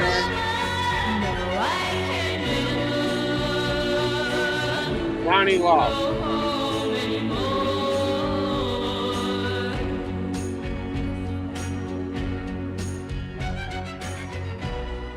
Do you ever get that feeling you want to kiss and hug her? Yep. Do it now. Do it now. Tell her you love her. Don't do to your I remember this era, man, and all the young girls, 13, 14, 15, that were wearing oversized leather jackets, you know, trying to look like the Shangri-La girls, right? At all the dances. And they had the big beehive hairdos and shit like that. The biggest problem I had with that kind of hair was the hairspray. You dance slow with a chick, and your face would be glued to the hairspray on the side of her face. Eh? It was horrible. Hey, right? we You dealt with can that. finish a dance, We dealt with go that in the into the- '80s too. Oh yeah. We all dealt with that. I'm not a fan of hairspray. The thing with the Bobby, beehive, my- so you could get next to the 80s here. You could have get next to her. Yeah, it was like, here. yeah. Bobby, my wife has problems with my greasy hair on the pillowcases, the couch, everywhere. It's Did that. Sarah ever do the big hair, John? Oh, Oh, maybe no. She had I didn't have she had olive the oil punk skin. rock. I destroyed bed sheets. Oh, and okay. stuff, She has like the post punk, like you know that goth post punk had, but not the '80s like Def Hey, Leppard you know, girl. I'll tell you something. A can of hairspray, you take the can of hairspray, press the button, and put a lighter on it, and it's a flamethrower. It goes out like that, eh? It's a great little, you know. I tell you what, though, Bobby, my hair was so thick Pretty when much I was any young. aerosol. I used to use a shitload of hairspray to keep it back because I did the slick back for a long time. I never ever put after the grease days. I used to put a pomade in my hair in the 50s and 60s. That's why you still have hair and I don't. No, it's my Irish genes, you know. Yeah, just luck. Yeah, that's all that is. no, I mean, I come from a family, my dad, my granddad, my mom, you know, and everybody's got fucking hair, right? Although you lose it. It thins out, you know. I used to have hairy arms and hairy legs. It all falls out and ends up on the floor. Too much information, Bobby. Yeah, we're We good. don't even know about your body hair. We got you. It's gonna happen to you too. You young fellas, you don't know what's coming. Hopefully, What are you talking Yeah, about? we're not that young, Bobby. Oh yes, you are. Oh yes, you are. I'll be 75 in another. I don't know. We're not as old as you, but we're not young. Well, Yeah, I like consider you young. Listen. I remember when I was a kid, I thought anybody 25 years old was an old man, right? You know. You got 20 years on me, pretty much, Bobby. Yeah. You know, Bobby, you're not the oldest person in the vinyl community. No, I know that. What's How his old is name? Harry? Harry's right there, too. Isn't He's he? 2 years Well, old. Richard Riley is Yeah. like Yeah. in Yeah, his 80s. Richard Riley. Yeah, he's 2 years older than me. And he actually goes back a little earlier than me in the 50s. And he had something to do with music, whether he was a writer or a producer or something like that. I forget, right? But Is yeah, that right, Greg? Midnight Ramblin', Give Me Shelter. I think on the singles you get Jivin' Sister Fanny, right? You get a couple of good ones. well, I always like the singles over the album cuts, pretty much always, right? Depends on the band. You know, the Who, I like the singles. The Stones, Yeah. I like the singles. The Stones were a funny one too because it wasn't like December's Child actually a comp. Like some of the early albums were actually comps. Well, I think the U.S. versions had like singles that were in the UK. Yeah, I mean, most Yeah, it was like albums, singles and then a couple of new tracks too. but most albums were comps. The record company would put together what they recorded. It wasn't all from It wasn't 'cause like it was more singles based anyway. 'Cause it but was it all wasn't about like singles back then. it wasn't like a Yeah. band went in and recorded 12 songs for a session for an album. Like it was always bits and pieces. Yeah, like and Elvis and country did the same thing. Like So every that's later. country That's album, they later. got 4 or 5 new songs, yeah, and then they would do covers of whatever the hits were of the time. yeah. Even the Outlaw guys all did that. They would do 4 or 5 new songs, and they'd cover some Waylon and some Willie and some, Yeah, and they throw the single on from the year earlier, maybe, Yeah. or not put the single on. But, you know. Did you play any Cream? Patrick? What? Any what? Did you play any Cream? No, I have lots of Cream. Off the greatest hits? No, that was, I don't have the greatest hits. Well, I it'd have be like, like every Cream album. White Room, you know, the Yeah. standard. Yeah, I just don't know what. I try to stay true to form, you know, and just play. You know, I've been trying to play it, but we're off the script now, so it doesn't matter. That was the one. I got my Sound Savers sticker. If you remember that one. Yeah, I still see those from time So to time. actually, so this wasn't. I bought this. This wasn't from the record club, but these are the kind you'd get from the record club. Yeah. Yeah, Badge, Sunshine of Your Love, Crossroads. What White should I Room. play? You let me know. That's Steve Peck. Huh? Man. Strange Brew. Yeah, Strange Brews are good. That was the Canadians will like that one. Canadian. yeah, off of this album right here. You want mono or stereo? Surprise us. I've actually got both mixes right here. This has the mono and the stereo on the CD. Yeah, is that the MoFi? Yeah. Well, I mean, the longest song on here is what, 3 minutes? I'm not playing Muskrat Love. No, that used to be a running gag. That song. I already played some of that, but it's not the Russian version.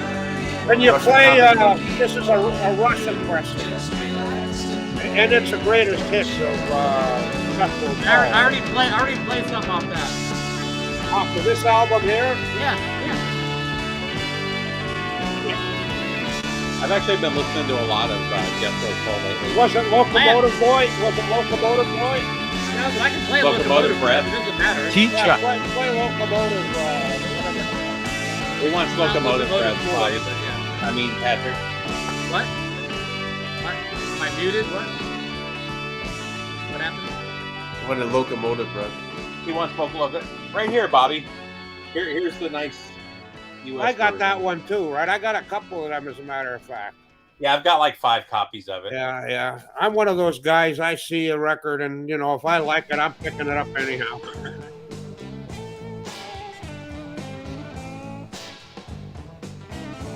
I tell you what, those Steven Wilson mixes are awesome. I've been buying them all as I see them. Hey. What's going on? Me, these guys are the first metal What's up, band. Craig? I saw part of your Brilliant thing the other day. That was long. And I It's a band. It's a band I never pull anymore, ever. Not that I don't That's like another them. band. You can get original pressings of their albums for relatively cheap. Dude, the Cream stuff's not expensive. Yeah, but to find it in good condition is kind of hard, man, because they're usually beat to shit. Oh yeah, I'm having trouble with that. I've got a really Those nice copy of but this those album. Atco pressings can take a beating, man, and keep going, man. Yeah. Those old thick fucking Atco pressings, yeah, they can. Yeah, I just listened to that. Oh my god, Taste. Did I show you that Taste 2 that I picked up? No, Second with album the from Roy Gallagher album. Yeah. Oh my god, that album is so good. I Hey, like the Jeff. first Taste. The second one's a lot better though. Jack Bruce, to me, the best voice of the 60s was Jack Bruce and maybe Eric Burt. Those were the best 2 rock voices of the 60s for me, right? I put love- Mick Jagger up there. Yeah, he's up there too, but Eric had a, I don't know, to me, his voice was the premier voice in the 60s rock and roll. 60s, Cat Stevens could sing. That's His not rock music's and not my roll. favorite. But, oh, come on. That's not the rock and roll world, Cat Stevens. He I can don't still know. I like sing. Roy Orbison's voice too. That was, Roy, Nick Drake could sing. Roy was unique. Nobody had a voice like Roy Orbison. No From rock. Wheat, Texas. Population like I'll take Jerry Rosalie from the Sonics. I think he's the singer. If you go in the 70s, though, you can talk about fucking, what's his name? The guy from fucking Robin Trower, man. I always thought he had James DeWar. What an amazing voice he had. Yeah. Very Once underrated. you go in the 70s, then I'll take Ozzy. Vance, take Plant.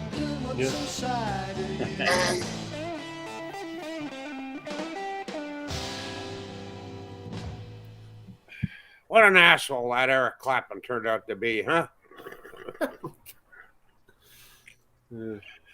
Grabbing his buddy's girlfriend and then getting into coke and yelling at all the help and the maids and the butlers and the chauffeur. What a goof.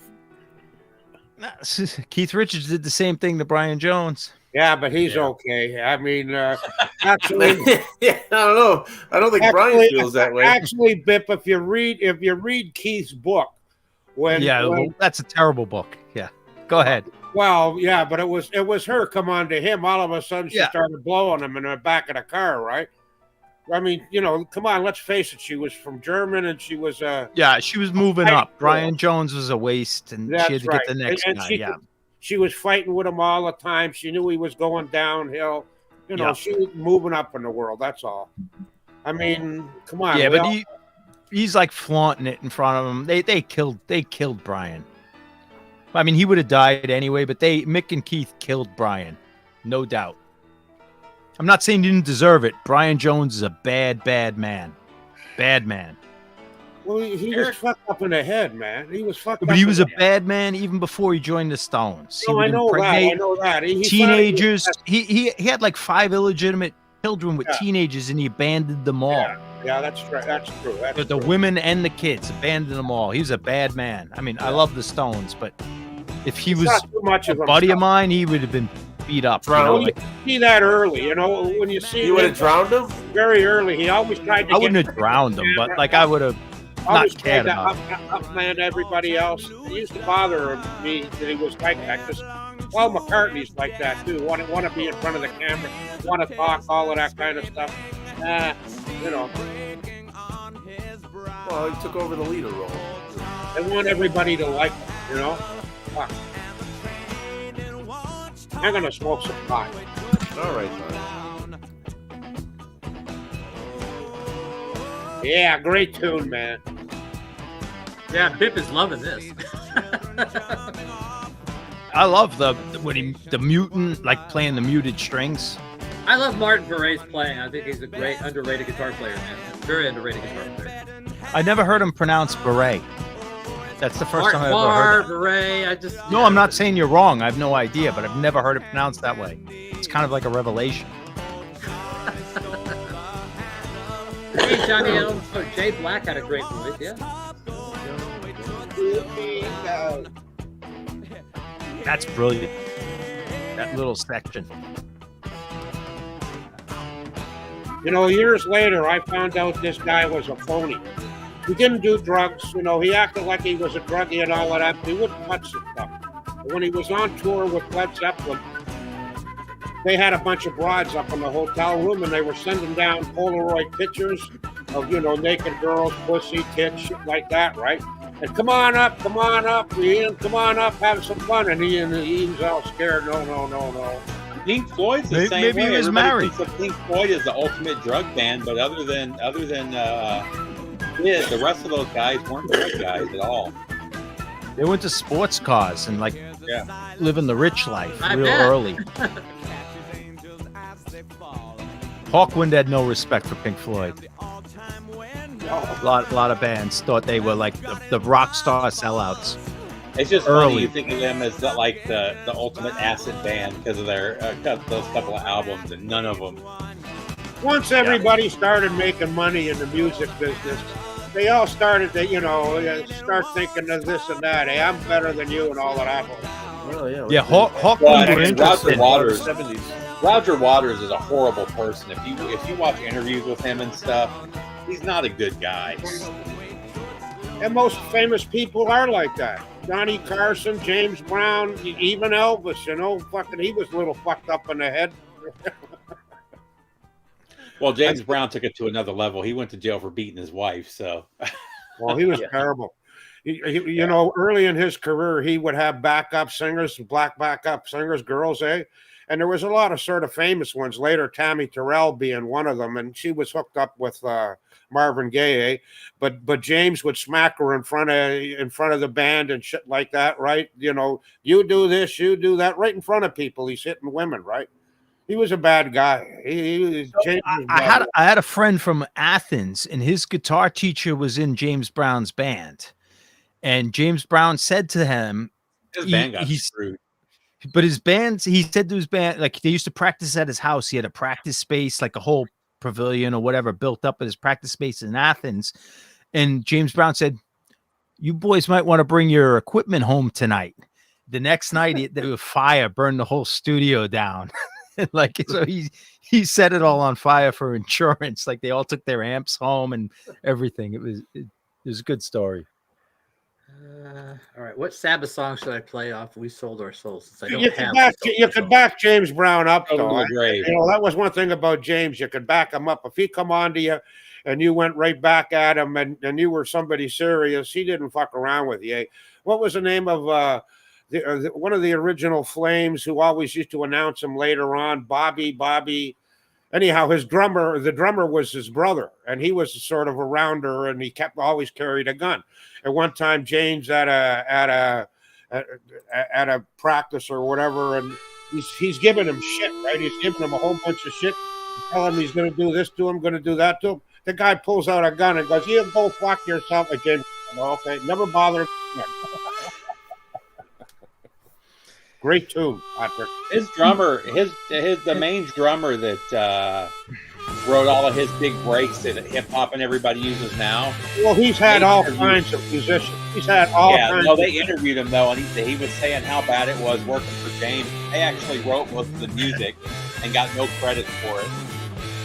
He used to line up the band, every member of the band in front of them in a line, and go walk across the line and look down at their shoes. And if somebody didn't have shine shoes, he charged them $50. He fined him $50. There's Prince Buster. This is fantastic, but he's got so many songs.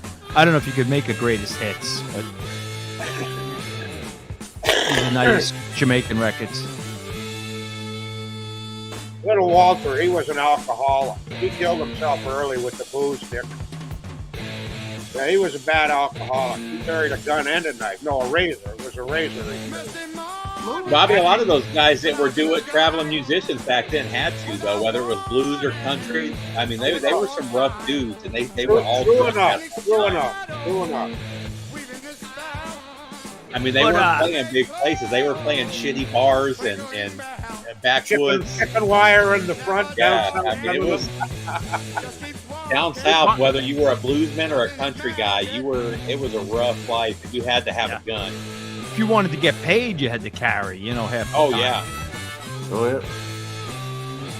But Vinyl Piper, I think, guess who did win? Because I think anything in our top 50, because greatest hits of 60 years of rock is so many albums, and guess who greatest hits did make our Hey, you know what, man? It would have been. I 47. would have put it. I would have put it in the top 5 because it was that influential on me and many other people. So that I just can't. I get outvoted. It happens. But it made it. So like anything that's mentioned, pretty much is a winner. Even ones we didn't mention is still winners. What's that, his Bobby? daughter have to say about him? What's his daughter say about him? I'd be interested to hear that. He's just a little guy too, eh? So he might have boxed and stuff like that when he was a young fella, but he's nobody that that would be worried about in a fight. Yeah, James Brown was a tiny guy with a big head. Yeah, whose greatest hits was not even mentioned. I met him. I sat in his limo. I went on and I danced with him on stage. Did you ever see that mashup, Steve, of Judas Priest and James Brown? Have you seen that? It's amazing. I'd buy that on 45. There's a couple dudes that do James Brown impressions that are so good. They got the dancing down and stuff. And I remember one comedian joking, he's like, I saw him live in 75. He's like, I didn't understand a fucking word he said the whole hour and a half show. He's like, he was moving the whole time, though. He would dance, and the lyrics would change like every show that he did. He would just say random shit. Sometimes. He's a force of nature, that guy. Always had great musicians and super looking chicks, you know, for the backup singers, right? Yeah, James was something else. Yeah, he was kind of like Zappa, though. He was a genius for bringing in the best musicians he could get of the time, you know. But I think he said, like, I could whip anyone who could play a little bit, I could turn him into a James Brown band in a half hour or 40 minutes. Like, he said something like that. Like, he would just get them to get the groove. Like, it's probably like the show with the drummer, the movie from not too long ago, where he's smacking him in the face. James couldn't read a note. He couldn't read a note. You didn't need. I mean, half those songs were one chord. You know, Yeah. it's just the groove. I remember a couple of these musicians, James would be going with a guitar player and a drummer. James would be going, no, I don't want it like that. I want it, and James would go, you know, in his voice, like that. And the guy would go, yeah, okay, James, we'll do the exact same thing. And James would go, yeah, that's it. The Bob Marley songs are like that too, John. All the Wailers stuff is either one or two chords. There's very few songs more I'm than a that. big fan of one chord. We used to play one chord songs, but like Mississippi Fred McDowell, John Lee Hooker. I mean, that's even like Spaceman 3 sometimes. Like I love the one chord thing. 'Cause you gotta have something good going on if you're just having one chord. I just remember there were a couple Bob Marley songs that I wanted to learn when I started playing guitar. I was like, holy, that's it? Yeah, because you need it. You need the groove to be good, or you need your vocal melody to be good. You know, you or you gotta be drunk. Street Hassle, yeah. That's a brilliant one. I think Bruce Springsteen's on that, right? Okay, I'm gonna play one more song after this. I'm gonna call it. It's been 3 hours. The Sunday stream is starting to turn into like a free-for-all Friday. It's starting to get a groove going now. It's starting to dig it now. I'm just waking up. What's it, like 8 o'clock in California? No, it's like 9:30, but it's been like 3 hours, and I get burnt out after a while. After 3 hours on Sunday, I've been like, yeah, I'm done. What time do you normally go to bed, Patrick? Midnight, 12:30 time. Oh, you're a sleeper. You're an anomaly at your age, though, Bobby. Everybody I know that's 75 is asleep by 7 o'clock at night. Well, I do like ride a bicycle pretty hardcore, you know. Steve, I've always been an anomaly, always. Wow, yeah, I believe that. Yeah. They've done, you know, all kinds of shit like that with me, crap like that, and I always end up in like a 3 or 4 percentile, right? I say that, but my dad's a late night guy too, and he's a weird one because he has to drink coffee. He drink a cup of coffee before he goes to bed, or he can't fall asleep. I drink 5 or 6 cups a day of coffee. Yeah, I'm a coffee guy. I drink coffee all day.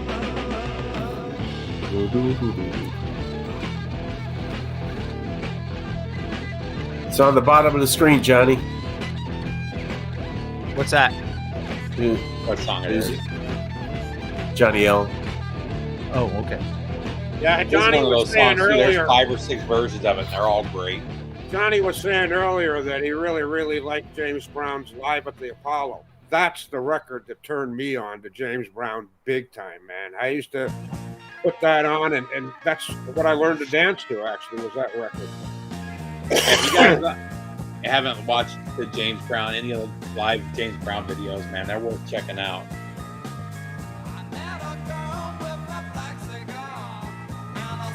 I love this like really ZZ Top song, man. This is gonna be like our best of, you know, for the year. Oh yeah, for sure, man. I love this. James lost me when he got funky, though. I got all the early stuff, you know, the late 50s and early and mid 50s. You know, and when he got funky, he kind of lost me.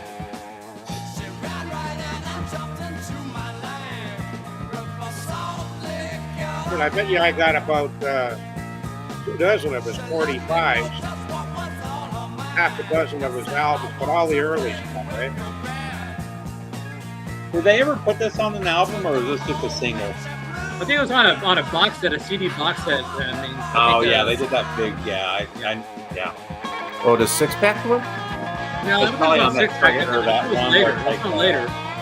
Yeah. It's on the one that looked like a barbecue or something. Yeah, that's the one Oh. I'm thinking of. Yeah. Yeah. Like a tin roof. I forget what it was.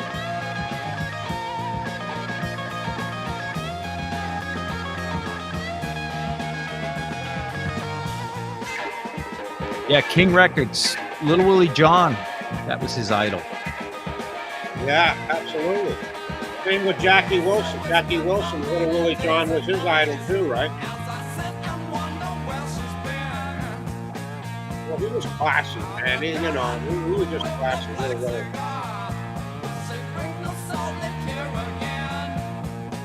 He's just one of those really cool guys, you know. He didn't really let the money get to his head like a lot of other guys did. You know, he stayed where he grew up. You Yeah. know, he didn't move to New York or Hollywood. Or, Yeah.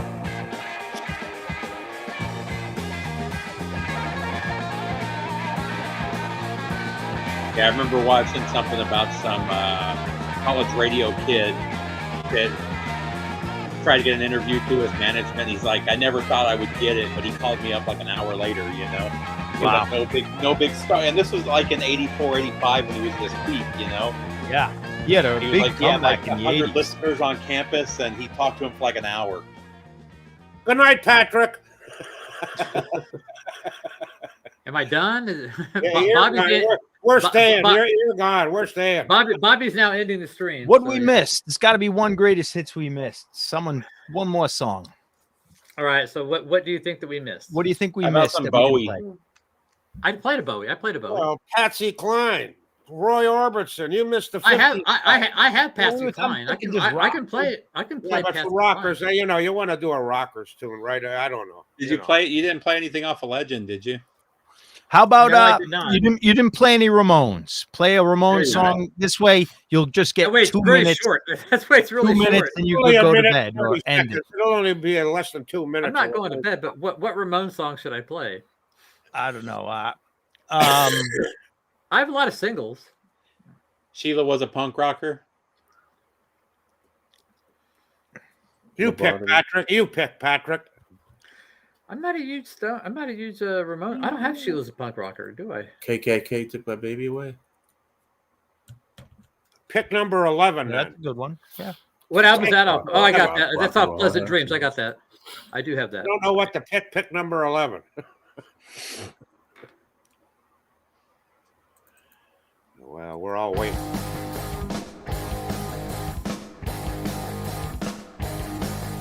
She went away for the holidays.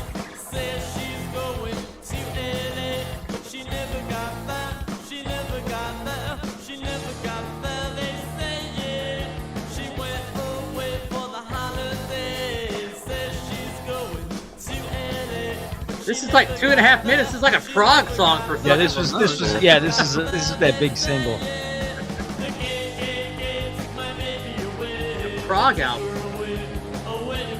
This is the only song I remember off this album too. It's a great record. Actually, I have a sealed copy of it that I bought a couple years ago. Oh, yeah, listen, this is one of their best. I don't know where my baby can be. They took her from me. They took her from me. I don't know where my baby can be. They took her from me. They took her from me. Ring me, ring me, ring me. The president.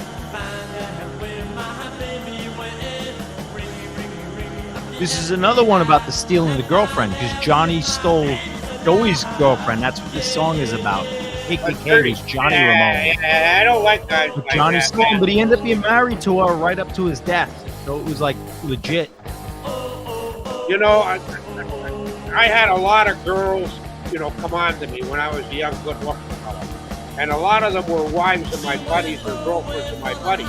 And I would never, ever, I wouldn't tell them about it, but I'd always, you know, I wouldn't go there.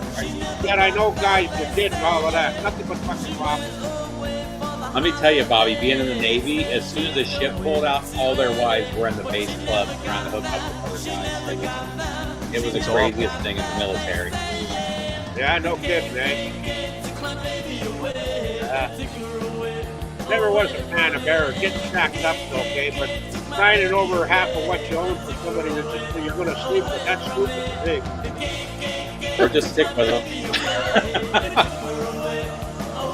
Well, it's crazy. Look at that broad who married Tiger Woods. She never made a putt in her life, and she got what, $32 million? That's crazy. Now I'm done, Bobby. All right, that was Good a good night, way to end everybody. it. Happy Sunday, everybody. Hope your good night, weather guys. is nice. Good night, Novus, Nick, Pat, Frank, Russell, Don't know what we're doing next Sunday yet. Walrus, Johnny, But Piper, Later, Cleveland, Retrowave, Man, Darren. John, Stevie, Patrick. See you later, boys. All right. good night, everybody. Gentlemen. Bye. guys, Steve, Pat, later.